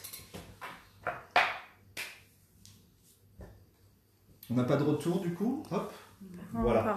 Alors vous voyez, on est synchro. 15h58, j'avais prévu une demi-heure pour chacune des préparations. Donc notre pâte à blinis, elle est prête. Elle est en train de buller gentiment. Je rappelle que j'en ai fait une au gingembre, ici. C'est Audrey qui va vous montrer maintenant derrière la caméra. Et une autre là-bas, tout simplement, avec un petit curry, ce qui s'appelle le curry cure-pipe. Alors, cherchez pas trop de jaune. Regardez, le curry cure-pipe, il a des tons un petit peu bruns. Voilà pourquoi. Pas forcément. Question. Oui, Nathalie? La chantilly à la crevette peut-elle être remplacée par la mayonnaise? C'est-à-dire dans la verrine, mettre une mayonnaise à la place de la chantilly? Oui, bien évidemment, oui. Si vous êtes... alors parce qu'il y a de l'allergie à la crevette, parce que la chantilly, c'est pas un truc qui vous plaît, forcément, oui, on peut mettre un petit peu de mayonnaise. Alors le top, souvenez-vous, je sais pas si c'était avec vous, parce que on fait des cours aussi Maison Rose et des cours avec Bergonier, une semaine sur deux. J'avais fait une petite mayonnaise avec simplement du persil, truc tout simple. Vous prenez tout votre persil, les tiges, les feuilles, vous le lavez bien, vous le séchez. Vous le mettez... moi, j'utilise ce genre de tube. Voilà. Quand vous avez votre mixeur plongeur qui est vendu, en général, il y a ça qui vient avec. Ça, vous le mettez dans un placard ou dans un tiroir et puis vous le perdez. C'est très utile parce qu'en fait, on met tout dedans et on vient mixer à l'intérieur. Ça sert à ça, c'est très ramassé. Je mets tout mon persil ici. Je mets à peu près de l'huile de pépins de raisin, par contre, qui vient juste au-dessus. Je vais mixer assez longuement cette préparation. Et ensuite, j'ai mis 2 jaunes dans un petit saladier, sel et poivre. Et je monte cette mayonnaise avec cette huile de persil mixée. Vous pouvez faire avec le cerfeuil, vous pouvez faire avec le basilic, vous pouvez faire avec la ciboulette. Et vous pouvez surtout faire ça quand vous avez un bouquet de persil qui va un petit peu défraîchir. eh bien c'est l'ancêtre du pesto, hein. C'est le moyen de conserver votre huile et vous l'utilisez pour des vinaigrettes, pour des assaisonnements ou pour des mayonnaises. Nathalie, on a une autre question. Oui, alors il y a ce que tu demandais. Ben oui, je suis curieux, je veux savoir ce que vous allez cuisiner à Noël. Donc il y a Marie-Jo. Ouais. Chez nous, gigot de chevreuil. Gigot de chevreuil, waouh, c'est un monument, hein. Alors attention à la cuisson, je n'ai pas trop de conseils à vous donner, mais si je pense que Marie-Jo elle a l'habitude. Gigot de chevreuil et avec quel type d'accompagnement? On peut peut-être savoir. Elle a juste mis. Ah ben elle va nous le dire. Elle va nous le dire. Elle va nous le dire. Allez, pendant ce temps-là, on va s'attaquer au magret. Et donc Séverine qui redemande si la mayonnaise, donc comme elle est trop lourde, elle peut être remplacée par la chantilly. Donc inversement, les deux peuvent se remplacer à chaque fois. Oui, on peut revenir en arrière aussi. Mais vous allez voir, au moment où on va monter cette verrine, vous allez voir que vous pouvez mettre plein de choses dedans. Alors, juste, on ne fait pas de chantilly avec des produits allégés. C'est pas moi qui l'ai décidé, hein, c'est que si vous prenez des crèmes allégées ou il y a la crème entière et donc demi-écrémée, voilà, c'est ce que je savais bien qu'il y avait une demi dans l'histoire. La demi-écrémée, vous aurez vraiment du mal à la monter. Et même en général, quand on veut monter une chantilly et être sûr qu'elle tienne bien, on met une autre matière grasse à l'intérieur qui s'appelle le mascarpone. Et une cuillère de mascarpone dans votre chantilly, c'est quasiment la réussite assurée parce que vous avez une chantilly qui va monter. Alors chantilly, crème fouettée, tout ça, la chantilly c'est un peu plus battu, la crème fouettée c'est un petit peu moins battu. Je veux bien qu'il y ait une main généreuse qui me donne le magret, s'il vous plaît les filles. Avec le laurier du coup. Avec le laurier, voilà, il est beau, hein, regardez. Il dirait un petit magret emmailloté. Alors, moi je vais vous montrer tout à l'heure celui que j'ai préparé avant. Il faut savoir que cette recette que je vous montre pour le magret, vous pouvez aussi la faire avec du saumon. Dans le saumon, ça s'appelle le saumon gravlax ou gravadlax ou gravadlax. Enfin, vous regardez, hein, c'est Norvège, Suède, Danemark. Même eux, entre eux, ils se disputent la paternité ou la maternité de cette recette. Bref, on s'en fout. L'essentiel, c'est que ce soit bon et que vous puissiez vous l'approprier. Alors, avec le saumon, il va y avoir plus de produits. Là, on va d'abord parler avec le magret et je crois qu'on a encore une question. Non, c'est Marie-Jo qui répond. Donc oui. Le chevreuil. Ah oui. Elle fait des marrons et pommes noisettes. Oh là là. Marie-Jo, il faut me garder une petite place à table alors.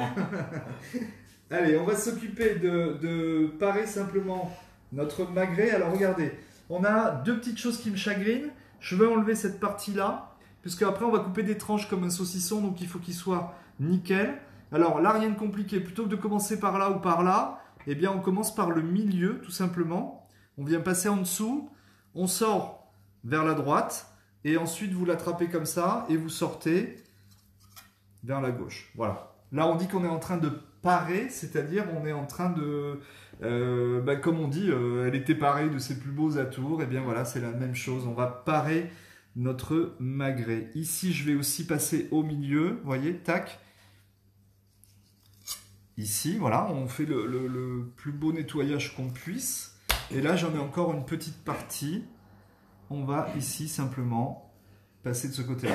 Alors des fois, il y a un tout petit peu de viande qui vient avec, mais je préfère ça, vous voyez, que plutôt que de garder cette partie-là qui ne me plaisait pas. Ensuite, j'ai un petit peu trop de gras à mon goût, donc je vais lui faire une autre taille, qui est d'ailleurs même un petit peu géométrique. Vous voyez, on enlève cette partie-là. À nouveau, ici, voilà, je viens découper. Je vais changer de couteau pour avoir un couteau qui me fait quelque chose, voilà, de beaucoup plus net. Ici, voilà. On continue, vous voyez, toujours pareil.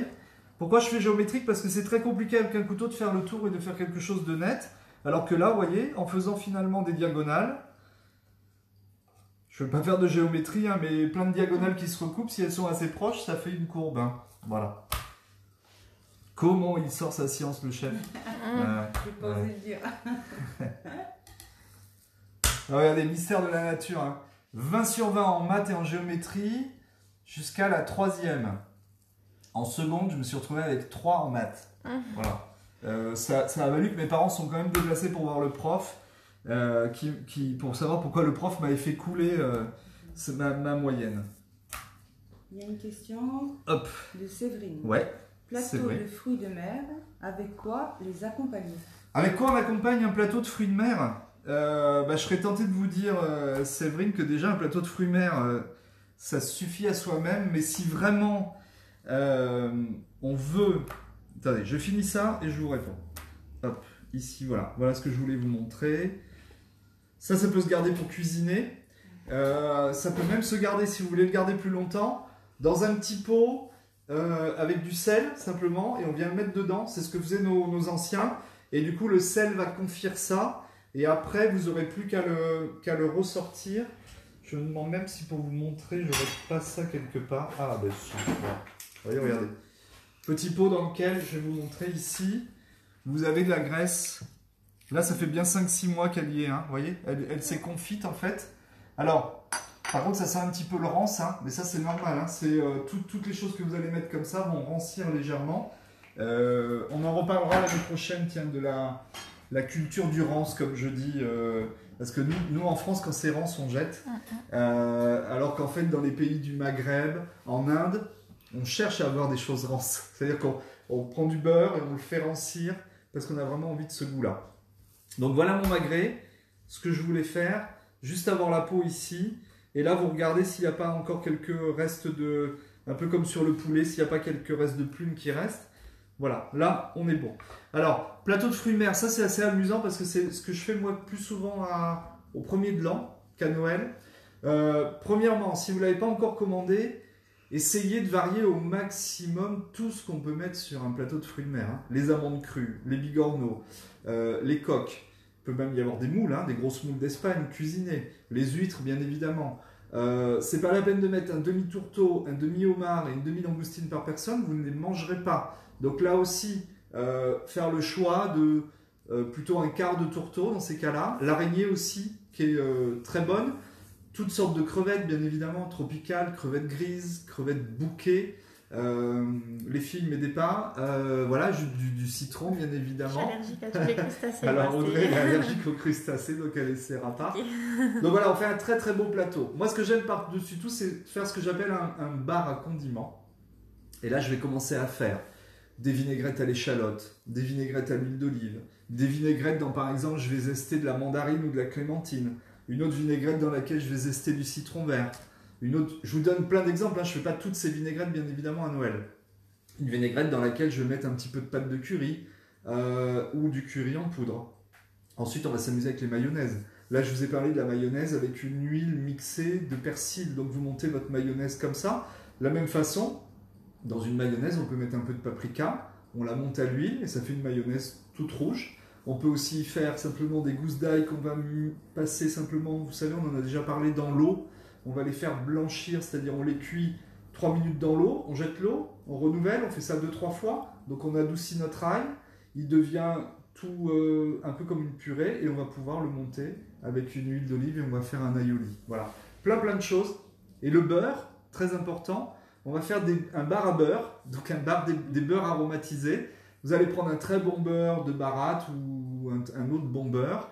Vous allez le partager en plusieurs morceaux ou alors vous le travaillez entièrement la plaque à la fourchette. Et là, vous me prélevez des morceaux. Dans un, alors si vous avez des... je vais vous montrer. On peut prendre des petits pots comme ça, tout simplement, ou des choses un petit peu plus grandes, ou des petites verrines. On remplit de beurre. Et moi, je viens par exemple m'amuser à mettre un petit peu de sel aromatisé dessus. Ou quelques algues, hein. Vous pouvez acheter ça, les algues en paillettes ou les algues qui servent à faire les sushis qu'on coupe en petits morceaux qu'on met dessus. Sur un autre beurre, je peux zester toujours pareil, citron ou mandarine. Ça vous fait des beurres aromatisés qui sont excellentissimes. Vous pouvez retravailler du beurre avec du piment d'Espelette. Enfin, vous l'aurez compris, il y a vraiment toute une multitude de choses à faire. Et là, on va s'amuser donc du coup non seulement à déguster les fruits de mer, mais aussi à les accompagner avec telle ou telle chose. Dernière chose, et je termine sur le plateau de fruits de mer parce qu'on pourrait en parler pendant des heures, c'est le pain. Avoir plein de pains différents et notamment penser à commander un vrai pain de mie chez votre boulanger, un pain de mie entier comme ça que vous allez trancher à la dernière minute et vous mettez le grille-pain pas très loin de la table et là vous alimentez vos convives avec du pain de mie tranché juste grillé. Achetez plutôt 2 pains de mie parce que vous n'aurez pas assez avec un. Voilà. Et puis pain de seigle et plein d'autres choses. Bon, voilà, j'espère vous avoir guidé. Séverine te remercie. Séverine, on est full là avec le plateau de fruits de mer, hein, c'est bon, terminé. Alors, on revient à notre magret et les filles... Ah voilà, j'avais prévu un petit saladier. Alors maintenant, on va faire la préparation un petit peu barbare qui va à l'intérieur, qui va comprendre une grosse quantité de sel. Ah, là, on est à Noirmoutier. J'adore leur packaging. Regardez, c'est joli, on dirait un t-shirt, on dirait une marinière en fait. Hop. Alors, pourquoi je vous demande du gros sel gris dit mouillé? Parce qu'il a beaucoup plus de goût. Donc on part sur 500 g de sel que vous ne pourrez pas récupérer. Hein. Voilà. On va l'agrémenter avec un petit peu de sucre. Alors, le sucre en général, ça se fait à vinaigrer, c'est-à-dire qu'il faut juste suffisamment de sucre pour avoir recouvert le dessus. Voilà, l'équivalent de 4-5 cuillerées. Si vous aimez les choses un peu plus sucrées, vous en mettez un petit peu plus. Moi, je vais prendre quelques baies roses. Voilà, les baies roses, il faut toujours les exploser. Hein. Il faut toujours les ouvrir un petit peu. Voilà. Et je vous disais, ça peut être du thym, ça peut être du romarin. Là, des petites feuilles de laurier. Tiens, je remercie Belle Maman qui est à Saint-Brieuc, qui nous envoie notre petite poche de laurier chaque année. Ça sent bon. Voilà, tac. Il est bien sec, on va le mettre ici. Voilà, j'en mets pas plus pour l'instant. Ici, quelques baies de genièvre. Alors, les baies de genièvre, c'est pareil toujours. Il faut venir les ouvrir un petit peu avec le pouce. Ou sinon, ce que vous faites, les filles, c'est que vous venez les écraser avec le couteau. Parce que la baie de genièvre, si vous voulez qu'elle libère son parfum, il faut légèrement les écraser. Sinon, elles ne vont pas libérer leur parfum. Sinon, vous allez les mettre dedans, elles vont servir strictement à rien. Voilà. Ça, c'est encore un exemple. Hein. Sinon, ce magret-là, il se fait simplement avec du thym, du laurier et du romarin. Ça peut être aussi la sarriette, ça peut être aussi la sauge. Enfin, après, vous l'aromatisez avec ce que vous voulez. Donc, une fois qu'on a fait ça, on mélange le tout. Déjà, c'est joli comme tout en plus. Ce sera la même base si vous voulez faire des citrons confits. Vous allez enfermer vos quartiers de citron là-dedans toute une nuit au réfrigérateur. Et vous allez confire vos citrons après le lendemain. Je vous donne d'autres exemples. Alors, regardez, on a mis du citron, mais le citron, ça n'irait pas très bien avec le magret. Mais par contre, un petit peu de clémentine, comme ça. Ça va très bien avec le magret, ça. Ça va donner un super goût. Ça va donner du peps à notre préparation. Voilà. Hop. On la récupère. Ça sent super bon. Il y a toutes les essences de la mandarine. Enfin, ça, c'est plutôt une petite clémentine, pardon. Voilà. Une fois que c'est ça... Alors, en général, ce que je fais, c'est que je prends une partie de cette préparation que je transfère dans un autre saladier. On va faire ça ici. Voilà. Sinon, il faut faire un trou et c'est un petit peu plus compliqué parce que... Voilà. Donc, je rappelle, sel, sucre, ça peut être des graines de fenouil, ça peut être... toutes les baies hein, que vous connaissez, il n'y a pas de souci. Voilà. Hop, on vient mettre ici. Là, je mets directement mon magret à l'intérieur. Alors, le moule à cake, c'est vrai que c'est idéal pour ça. Parce que c'est bien ramassé. Ça va vous faire économiser surtout du sel parce que plus vos récipients sont grands, plus vous allez avoir besoin d'espace. Et ici, on le recouvre entièrement. Alors pour le saumon, il y en a certains qui vont mettre un petit dé de gin. On a un autre alcool qui s'appelle l'aquavit aussi en Suède ou au Danemark qu'on met à l'intérieur. Voilà. Ça part. Alors moi je fais ça, ne me demandez pas pourquoi. Mon référent c'est le soir à 7h. Donc si vous le mettez à 7h ce soir, 19h, vous le retirez demain à 19h, première version. Vous allez avoir ce qu'on appelle un mi-cuit, c'est-à-dire qu'il a commencé à infuser avec le sel, mais pas complètement attaqué. Moi, je préfère, plutôt que d'avoir quelque chose de complètement sec, sinon on le laisse 48 heures, donc on va le laisser un petit peu plus.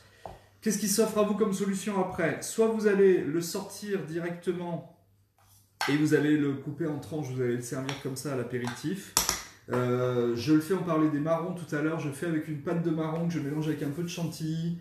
Pareil, avec un peu de crème liquide, je monte en chantilly Et je mets ça à côté sur des petits blinis et je mets mon magret. Vous voyez, blinis, crème de marron et magret séché, ça marche très bien. Et sinon, vous pouvez l'envoyer au séchage plus long. C'est ce que vous avez quand vous avez des magrets plus ramassés. Au bout de 48 heures, qu'est-ce qui s'est passé? Ce sera rempli d'eau, hein, soyez pas étonnés. Hein. Tout le sel aura fait sortir l'eau du magret et donc ce sera une marque de flotte. Hein. Donc du coup, vous le sortez, vous le rincez à l'eau froide, vous l'essuyez bien et là vous l'entourez soit de piment d'Espelette, soit de poivre mignonnette, comme on dit, de poivre concassé. En général, on lui met une petite ficelle ou alors on l'enferme dans un torchon et on le laisse en bas du réfrigérateur. Il va sécher un petit peu comme un saucisson. On peut faire ça aussi avec le lomo, acheter du filet mignon de porc, pareil, 48 heures au sel, et vous allez pouvoir le sortir après. Voilà, donc ça va partir au frigo, et tout à l'heure on va voir l'autre, celui que j'ai préparé tout à l'heure.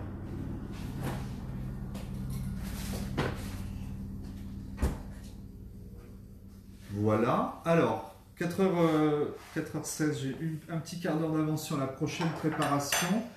Les filles, est-ce qu'il y a des questions? Parce que finalement, vous voyez, hein, je faisais que des petits trucs simples, mais on voit pas mal de choses. Ok. Notre pâte à blinis, dans un quart d'heure, elle va commencer à buller. On va pouvoir commencer à l'utiliser. Voilà, tout simplement, elle commence à infuser correctement. Alors, si vous voulez bien, on va finir donc la verrine tout à l'heure, et là, on va passer sur les wraps, tout simplement. Je rince ma planche et on y va.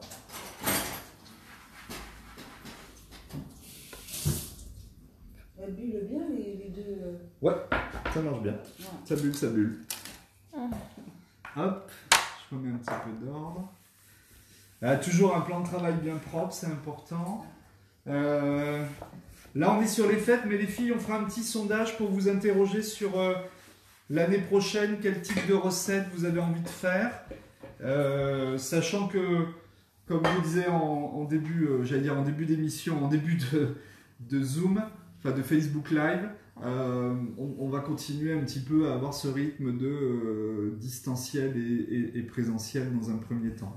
Alors, je vais réunir les ingrédients, donc, ici pour les wraps, donc fromage frais, petit suisse, la truite fumée.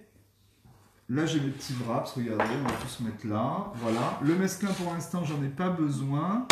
Et ensuite, on va partir, j'ai un petit peu de pavot, un petit peu de curry.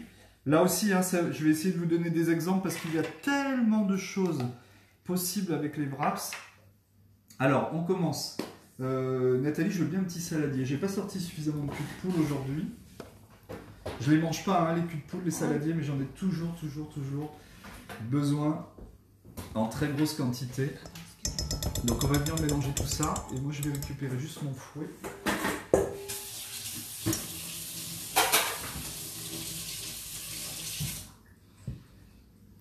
Voilà, merci, un seul, oui, ça suffira. Alors là on fait une petite base où je vais mélanger fromage frais.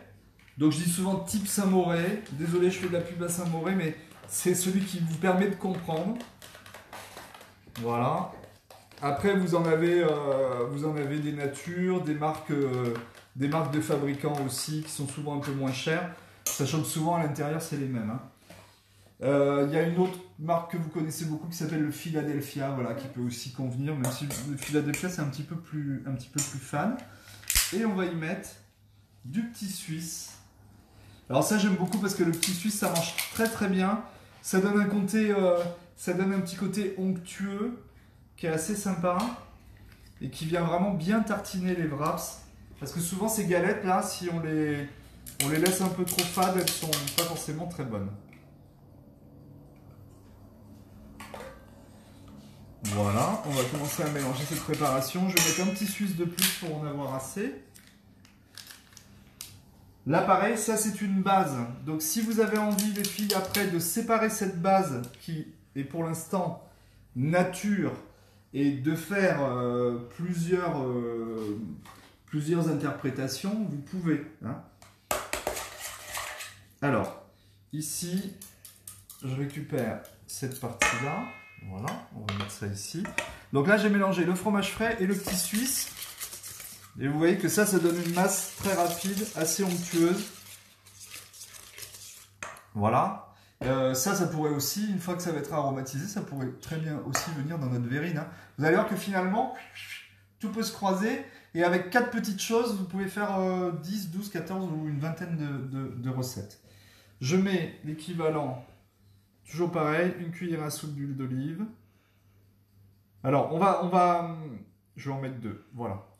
Je vais vous expliquer au fur et à mesure les différentes possibilités qui s'offrent à vous. Là, vous voyez, j'ai mis de l'huile d'olive. Ça donne un petit coup d'éclat et évidemment, ça vient aromatiser de suite la préparation. J'y mets aussi quelques gouttes de jus de citron.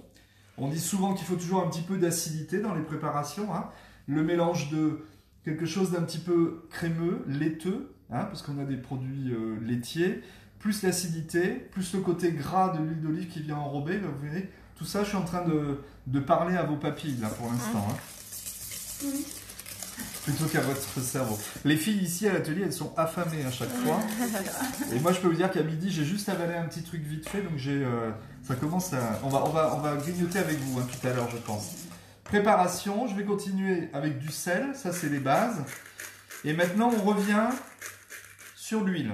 Là, j'ai mis de l'huile d'olive. Il y a une question ? Marie-Jo qui a fait Ah, on a même les Merci Marie-Jo. Alors, on revient. Huile d'olive. J'aurais pu mettre aussi un petit peu d'huile de colza bio. Ça donne un petit goût de maïs assez sympa. J'aurais pu mettre... Tout ça, c'est hein. J'aurais pu mettre un petit peu d'huile de noisette. Parce que ça, c'est sympa. Poum, ça donne un coup d'éclat. Huile de noix. Et une huile que vous allez utiliser avec beaucoup de précaution, c'est l'huile de sésame. L'huile de sésame, je ne la mets jamais directement. L'huile de sésame, je vais toujours prendre... Et même après 20 ans de cuisine, hein, une cuillère dans laquelle je mets mon huile de sésame, je regarde et je mets. Parce que l'huile de sésame, si jamais elle vous échappe et que vous en avez mis trop, ça devient complètement écœurant. Et alors, il n'y a rien de pire que de démarrer un repas où l'huile de sésame, vous l'avez juste là, et ça vous fait une vraie barrière pour la suite du repas. Voilà, donc toujours quelques gouttes d'huile de sésame. C'est super, hein, l'huile de sésame, hein. Pouh, ça donne un éclat extraordinaire, mais on l'utilise vraiment avec parcimonie. Hein. Je me méfie de ça et de la muscade, du clou de girofle, de la cannelle. Vous voyez, des petites choses très sympathiques, mais qui peuvent vite faire déraper une préparation. Ici, comme je suis sur de la truite fumée, j'ai envie... regardez, Audrey va pouvoir vous montrer, hein, on est en train de zester plein d'agrumes. Hein, quand je vous dis que je mets du peps dans vos têtes pour que ça descende dans vos estomacs, ben c'est ça hein, ma mission. Hein. Un petit peu de zeste de citron vert. Wow. Là, on a réveillé tout le quartier. Voilà. Je vais vous dire où tout se trouve ça aussi, parce que ça, c'est des joujoux. Vous l'achetez une fois pour la vie, hein, la microplane. Hein. Ça râpe, vous avez vu, du feu de Dieu. Voilà. Là, déjà... Rien que ça, on a une super préparation comme ça, voilà, qui sent super bon. Je vais venir néanmoins l'améliorer un petit peu. Alors, plusieurs options. Je vais l'améliorer par exemple avec un petit peu de persil. Sur la fiche technique que je vous avais donnée, j'avais parlé de ciboulettes. Hop. Petit chiffon propre. On vient essuyer notre préparation. Voilà, confondez pas celui que vous prenez pour les mains et celui que vous utilisez pour vos préparations. Est-ce qu'on voit bien là du coup, il n'y a pas trop de bazar devant moi. Hop, voilà. Et tout simplement, on va venir ici. Vous voyez, vous faites un petit paquet comme ça. C'est rien de très compliqué. Je garde aussi les tiges. Hein. Vous voyez que les tiges, ça donne un super goût aussi. Et si vous n'en êtes pas convaincu, regardez, on fait tout le temps la même chose. Ici, vous prenez une tige de persil. Ça sent pas grand chose. Vous allez juste me la froisser comme ça. Voilà. Et là, vous allez sentir, vous allez voir la différence. Vous avez tout le jus du persil qui est sorti. Vous allez comprendre pourquoi ça se met pas à la poubelle en fait. Hein. Ça se récupère tout le temps pour travailler. Donc on va mettre ici notre persil à l'intérieur de notre préparation. Hop. Voilà. Donc on a déjà quelque chose qui a pris un petit peu plus d'éclat. Et ça va nous servir de base pour travailler nos wraps. Alors, regardez, maintenant, rien de compliqué. Je vais juste remettre un petit coup de propre ici. On va prendre une première galette et je vais vous montrer plusieurs façons de faire les choses. Alors, ici pareil, hein, si je veux mettre de l'épice, je vais y mettre... regardez, là je vais y mettre une petite pointe de curry, tiens, ça va être sympa. Tac. Alors celui-là il est jaune, hein, voilà par contre. Voilà. Et là, poum, curry, citron vert. Et je vais pas tarder à éternuer parce que c'est assez volatile. Et à chaque fois je me fais avoir. Alors, on va prendre le premier wraps avec des graines. Ça j'adore, quand les beaux jours vont arriver, les filles, vous faites des gros wraps comme ça. Vous les mettez dans un petit cello frais ou un petit papier sulfurisé pour aller à la plage ou pour aller en balade et on a chacun un petit sandwich à manger. Alors vous allez mettre la partie haute ici et une partie basse devant vous. Bon, en général c'est rond donc vous faites dans le sens où vous voulez, il n'y a pas de souci. On va prendre, on commence à étaler, on va bien sur les bords. Ça, c'est une chose qu'on peut faire avec les enfants aussi.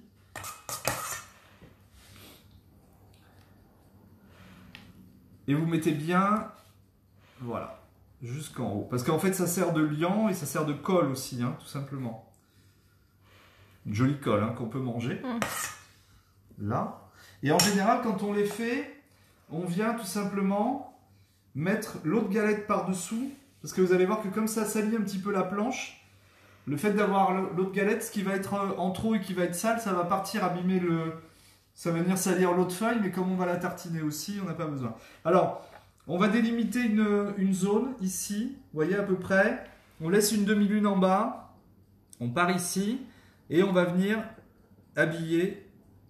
Voilà, je ne peux pas vous le montrer plus clairement. On va venir habiller cette partie-là. Alors, pas besoin de mettre des centaines et des centaines de produits à l'intérieur. Là, je vais récupérer ma truite fumée, vous voyez, hop, je vais partir là-dessus. Vous voyez, juste avec ce petit morceau, j'avais largement de quoi faire. Si vous avez envie de zester, vous remettez un petit peu de peps à l'intérieur. Et faites-vous... moi, j'ai un carnet où je note mes recettes, donc j'ai un chapitre Wraps, où à chaque fois que j'en invente un nouveau, je mets, ah tiens, là j'ai mis du zeste de mandarine, j'avais mis ça, du coup ça c'était sympa et autres.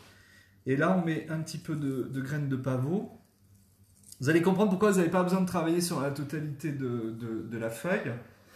On va prendre, là aussi c'est pareil, c'est un exemple, du mesclun, mais j'aurais très bien pu prendre aussi des feuilles de roquette, des petites feuilles d'épinards, de la laitue iceberg. Enfin, vous pouvez vous amuser avec ce qui vous tombe sur la main. Là d'ailleurs je crois que j'ai un petit peu de roquette là-dedans. Ça peut être des petites feuilles de persil aussi, des petites tiges de cerfeuil. Vous voyez du persil, je vais en récupérer un peu là, ici. Hop, je vais essayer de ne pas mettre la veste à l'intérieur. Vous voyez par exemple le persil, je viens de le mettre ici là. Ça aussi c'est un truc tout bête, hein. Vous faites vos salades pour les fêtes, vous mettez toutes vos salades et vous achetez un joli bouquet de persil, peut-être avec des feuilles plus petites ou du cerfeuil, et vous venez équeuter ce cerfeuil et ce persil dans votre salade. Quand les gens vont tomber dessus, vous allez voir, mais qu'est-ce que tu as fait? C'est quoi ton mesclin? Voilà, vous l'avez juste arrangé avec des petits aromatiques dedans, ou des petites tiges d'estragon, vous voyez. Alors, on va plier en 2 fois, regardez. On va plier une première fois la demi-lune sur la préparation. Voilà. Et ensuite, on va venir faire un deuxième pliage, c'est-à-dire que cette préparation que j'ai pliée là, on va venir à nouveau la replier de cette façon-là. Et là, maintenant, on va aller jusqu'en haut. Alors, on serre bien, on maîtrise bien tout ça. Voilà. Et vous allez voir que là, en général, voilà, ça sort un petit peu. Donc, du coup, vous tournez vers vous. Comme ça, vous essuyez votre wraps. Donc là, il est nickel. Et l'excédent, vous l'avez mis ici. Voilà. Ça, pour l'instant, je vais le mettre ici. On n'en a pas besoin. On le laisse comme ça. Voilà. Audrey, tu peux montrer si tu veux. On voit bien sur le côté. Pour l'instant, on a cette partie-là qui est un petit peu brune de décoffrage. Voilà. Je vais en faire un deuxième. Hop. Ici.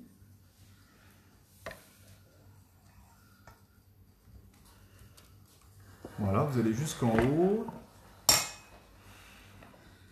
Alors celui-là, regardez, on va mettre comme c'est le même paquet de truites fumées, mais j'en avais une qui était un petit peu plus claire que l'autre. Et bien ici, je vais prendre la truite fumée un tout petit peu plus claire pour venir ici arrangé. Là, ici, on va aller faire une petite version un peu identique. Zeste et aussitôt mon petit mesclin. Voilà. Donc, vous venez appuyer sur la demi-lune en premier, toujours en 2 fois. Et ensuite, on vient refermer de l'autre côté. Alors, comme je vais faire une dernière galette, je vais venir mettre celle-là ici. Voilà, donc cette partie-là, elle est collée jusqu'au bout. Il faut bien la nettoyer, voilà, il ne faut pas qu'il y ait de reste de fromage dessus. Et je fais rapidement la dernière ici. Donc bien évidemment, le côté grillé, je vais le mettre à l'extérieur. Hein. Si vous achetez des galettes et que vous mettez ce côté-là à l'intérieur, ça ne servait à rien d'avoir payé un tout petit peu plus cher cette partie-là. Voilà, donc ici, on a terminé.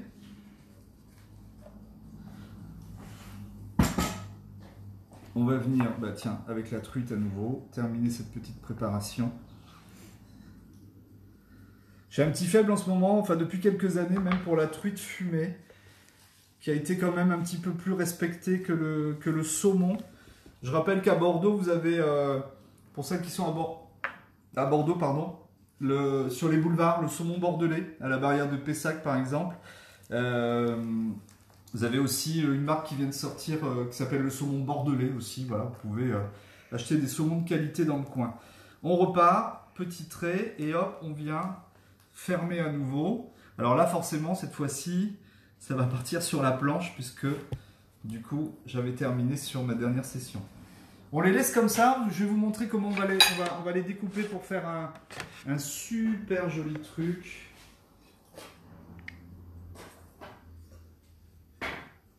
Voilà, pas de questions, du coup je mets un tout petit peu d'ordre et on va passer maintenant à tout ce qui va être cuisson et montage de chantilly. On va regarder, je vais vous terminer la verrine.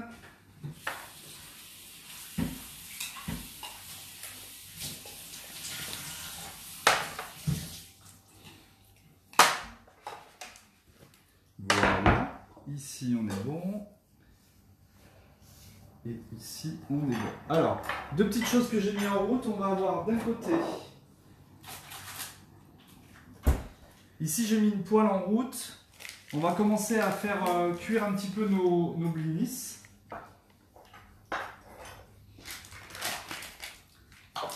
Alors moi j'aime bien cuire avec un petit peu de beurre et un petit peu d'huile.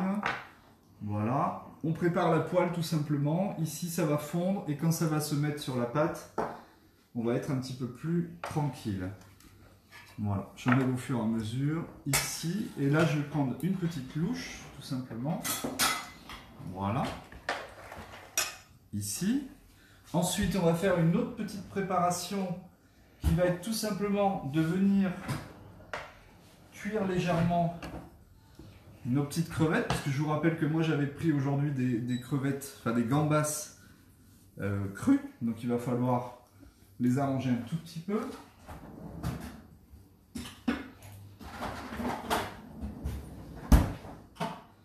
Voilà, donc ici rien de compliqué, je vais reprendre mes petites crevettes, je vais les couper en petits morceaux puisque du coup elles vont devoir venir. Alors on pourrait les manger crus en...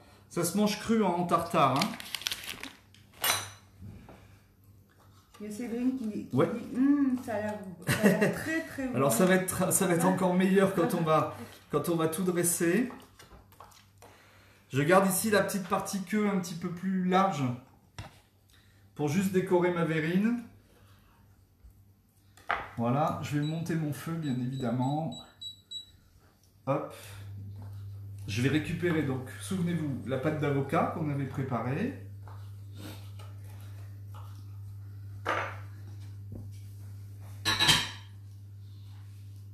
Et là pareil, est-ce qu'il nous reste une petite échalote?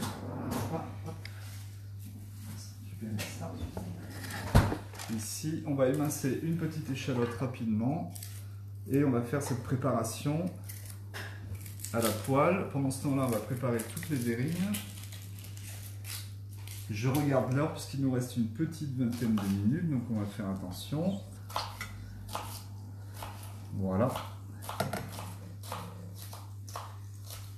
Vous voyez pas, mais il y a les filles qui enlèvent tout, qui remettent tout, c'est juste génial. Pour qu'on soit juste bien. On va peut-être, Nathalie, remettre un petit peu de lumière sur le devant pour qu'on voit bien. Voilà, ici j'ai émincé échalote et simplement, voilà. Et pour donner aussi un petit peu d'éclat, un petit peu de persil.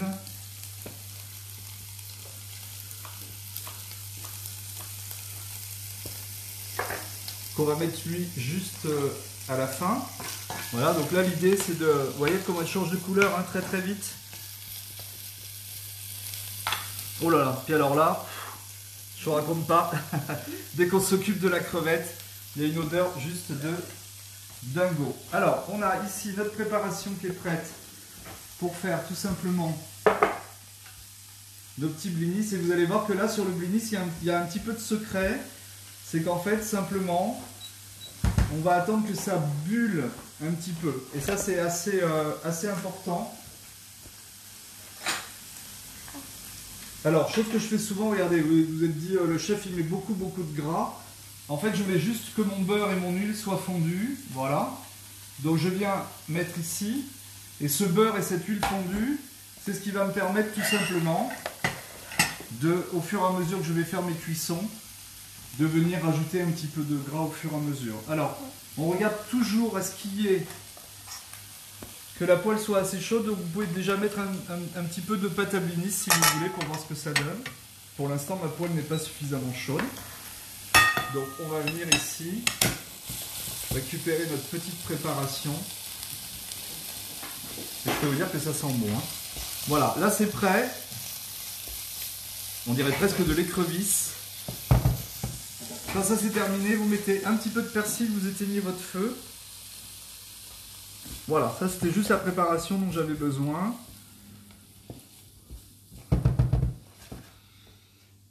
Et qu'on va venir mettre juste ici.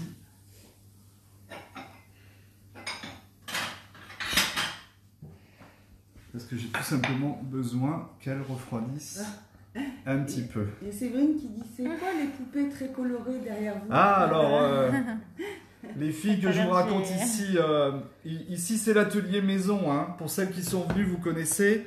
Pour les autres, on est rue Pelleport, on n'est pas très loin de la gare Saint-Jean. Et en fait, on a passé une petite année où on a fait énormément de travaux. Donc sur les temps de vacances, hein, pour laisser l'atelier fermé très souvent, on a rajouté 2 étages. Et là, en ce moment, on est en train de récupérer un petit peu... j'ouvre des cartons tous les jours parce qu'on est en train de récupérer de tous les box où on avait mis nos affaires. Donc voilà, ça en fait, c'est des petites kekoshi. C'est des tirelires en fait. Il y a des fois des pièces dedans. Voilà, il y en a un petit peu partout. Et puis vous verrez bientôt dans un autre atelier à la rentrée quand on aura tout réinstallé. Je suis un très très grand fan de Playmobil. Donc vous verrez, voilà, là il y en a un petit peu partout. Là-bas il y a une grue Playmobil qui s'amuse à côté du salon. Enfin bon, bref, voilà, on s'amuse comme on peut, on se refait pas. Allez, regardez, ici je vais mettre, donc, première petite louche, hop, on essaye de faire des choses assez rondes. Et le secret du blinis, c'est qu'en fait il est cuit quand il va commencer à faire des petits trous. C'est-à-dire que quand vous allez... si vous le retirez trop tôt, là c'est impossible de le retourner. Donc en fait à un moment il va commencer à faire des petites bulles, des petits trous normalement. J'espère que tout va bien se passer. Et on va pouvoir les retourner. Alors je récupère mon guacamole ici. Et je vais aller voir ma petite crème, comment elle se comporte. Ici, on va faire un premier exemple avec 2 petites verrines de cette façon-là. Je vous ai pris ça, et je vous ai pris ces petites choses aussi que j'aime beaucoup. Voilà, qui vont nous permettre de faire des petites choses un petit peu différentes. Alors, comment mettre les préparations en place? Tout simplement, toujours avec 2 cuillères, ça c'est très important.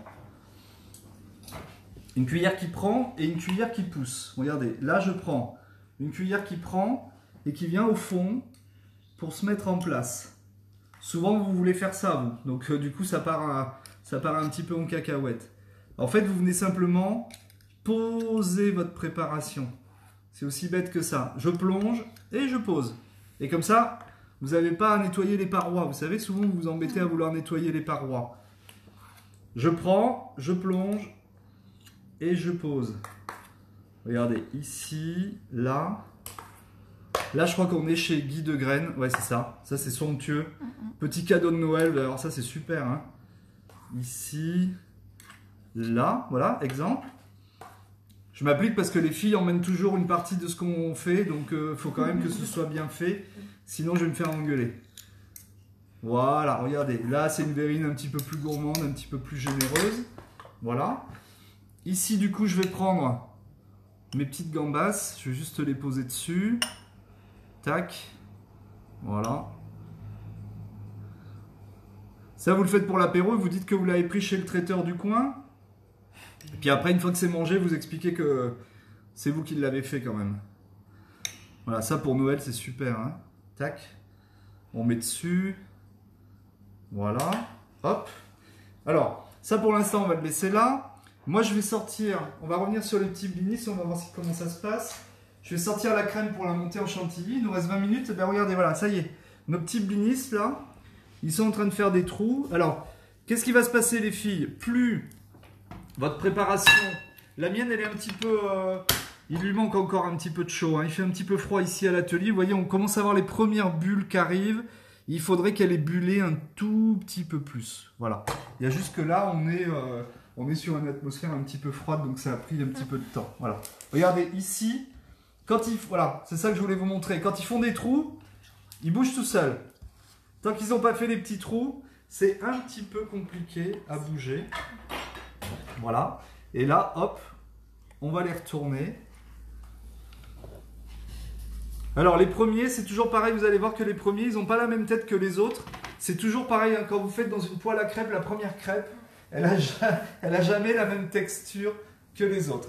Alors, ici les blinis, on va les faire au fur et à mesure, je vais les poser ici, on va faire plusieurs tournées. Plus la poêle va être chaude, bien entendu, et plus ça va commencer à marcher. Vous voyez, je lui ai dit que ça ne bullait pas assez, du coup elle m'a presque entendu. Alors il faut savoir aussi que, regardez, c'est presque immédiat. Hein. Quand on est à côté d'une zone de chaleur, forcément... ça va beaucoup plus vite puisque la levure, elle fait tout son travail. Je vais chercher la chantilly. Il nous reste après à couper les wraps. On va faire toute la partie montage et je vais récupérer aussi notre magret qu'on avait mis au frais. Alors, là tu vas pouvoir montrer, Nathalie. Ça, c'est le magret qu'on a fait avant.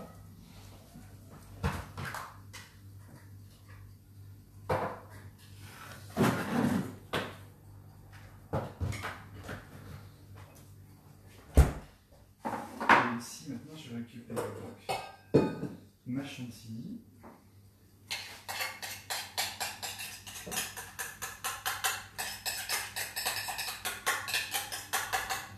Normalement, ça va bien refroidi. Hein.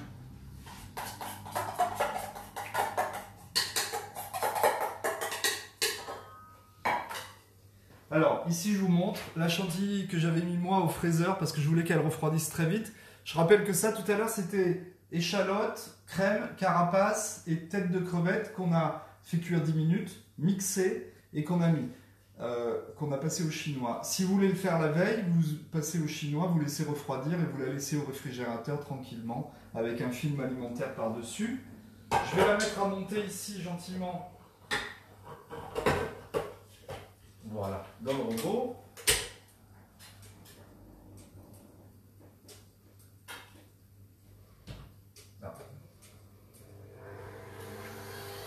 C'est un coquin le robot. Voilà. Alors, on va sortir ici nos blinis, regardez. Voilà. Ils sont toujours plus jolis de ce côté-là finalement. Voilà, on va les mettre ici. Moi, je ne fais pas forcément des choses régulières. Parce que c'est le côté sympa de la chose. Et là, hop, on remet un tout petit peu du gras qu'on avait préparé. Et on va repartir sur... Alors là, après, ça va beaucoup plus vite. Hein. Une fois que la poêle est chaude... Puis une fois que vous avez pris la main aussi, je vais en faire des un petit peu plus gros. Voilà, l'idée c'est qu'ils ne se rejoignent pas entre eux. Et par contre, si vous avez une poêle à blinis, vous pouvez les faire aussi directement. Vous voyez, ça va faire des bulles beaucoup plus vite, vous régulez votre feu. Alors, pendant que la chantilly est en train de monter, je vous montre ici à nouveau, on va sortir le magret. Souvenez-vous, tout à l'heure, on avait mis un magret dans du sel et dans du sucre avec quelques baies. Alors là, je vais vous montrer celui-là. On l'a mis hier soir. Voilà, on va le récupérer. Vous allez voir comment il change complètement de couleur. Hein. Voilà, on a un magret qui est devenu beaucoup plus sombre parce que c'est le sel qui est en train d'attaquer un petit peu la cuisson. Alors lui, je vais le rincer à l'eau froide.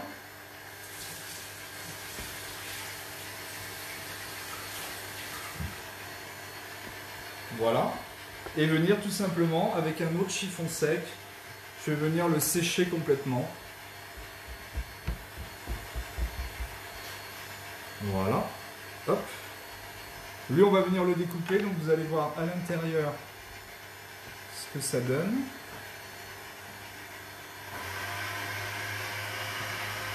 Il y a tout qui arrive en même temps. Hein. Je retourne mes blinis. Regardez, encore les petites bulles là. Voilà, c'est de plus en plus flagrant. Hein. C'est-à-dire que plus la pâte est chaude, on voit bien.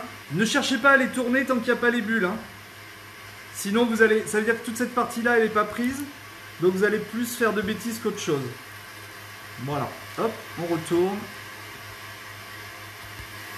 Et alors ça se mange tout seul. Hein. C'est vraiment des... On est entre le pancake, c'est la crêpe en fait. Hein. Voilà. Ça se fait tout seul. Ici, je vous coupe. Alors on coupe souvent un petit peu en biais.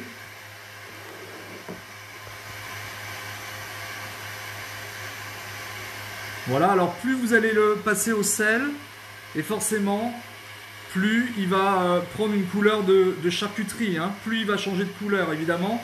Il perd son côté un petit peu rouge sang. Voilà.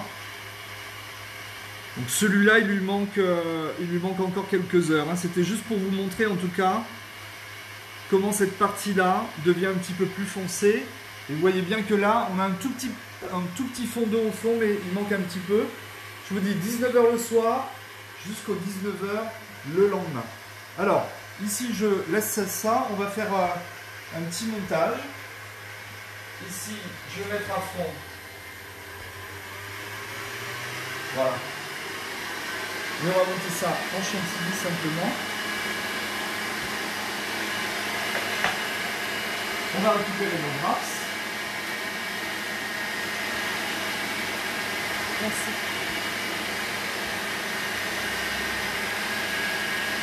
Voilà, on va s'arrêter là pour les coulisses pour l'instant.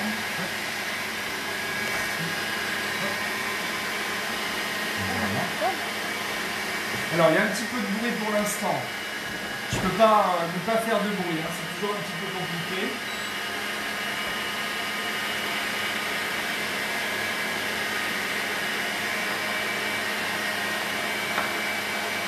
Et on va venir préparer ici.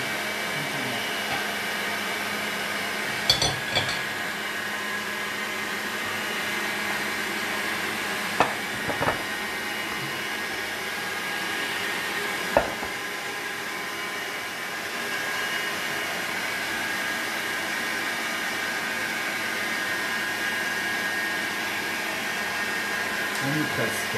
Voilà.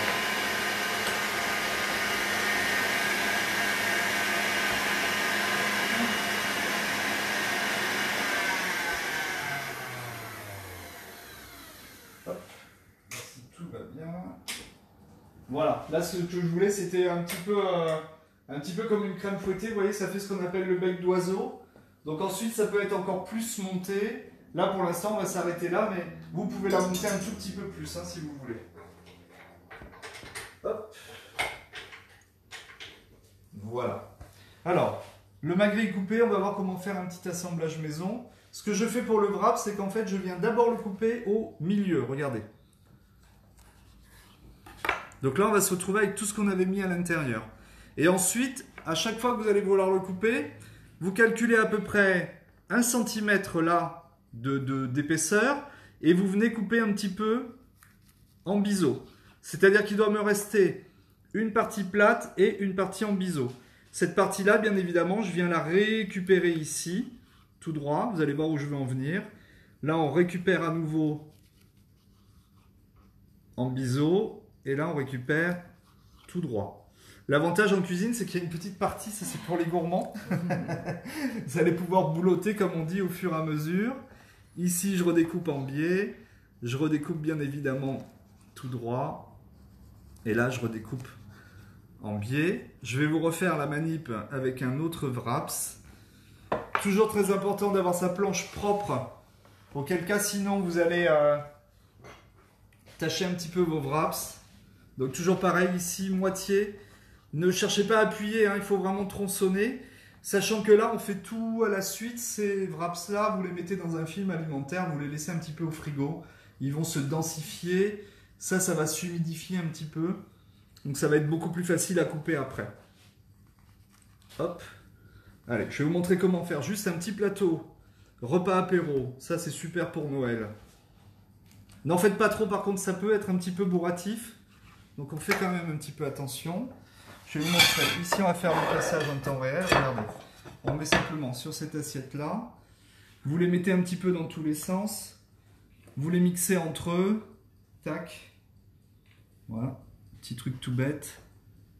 Ici.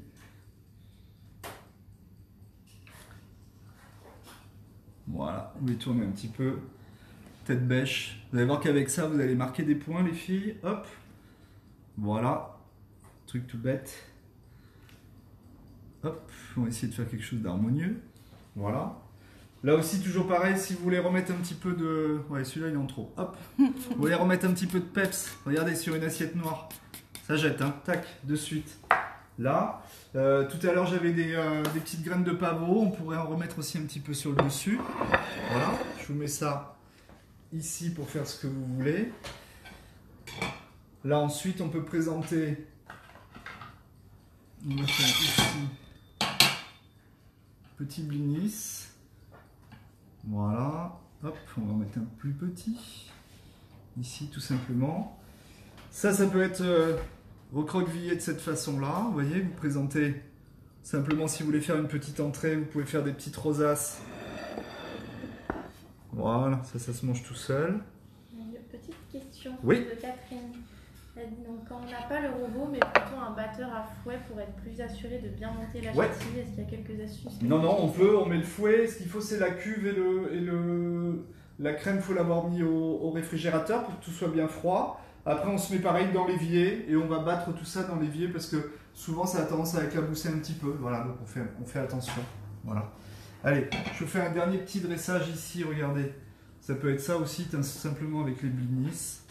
On va venir tartiner simplement notre petite casserole. Ça, hop. Et on vient simplement le magret. J'ai pas pensé là cette fois-ci parce que ça faisait beaucoup de choses, mais simplement à votre crème de marron. Vous mettez simplement dans votre assiette là, un tout petit peu de crème de marron et vous servez ça comme un petit amuse-bouche en entrée simplement. Vous allez voir, ça fait son effet aussi. Voilà. Tout à l'heure, on était sur la mandarine. Et bien pareil, regardez, quelques petits éclats de mandarine. Hop. Et le tour est joué. Ça, c'était une deuxième proposition. Voilà. Je vous donne tout. Hein. Hop, hop, hop. Et là, on va terminer donc nos petites verrines. Simplement. Ici, vous allez voir, je prends une petite cuillère.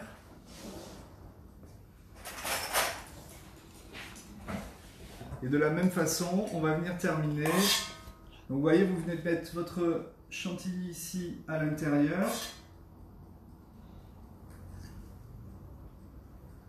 Ça se mange tout seul. Hein.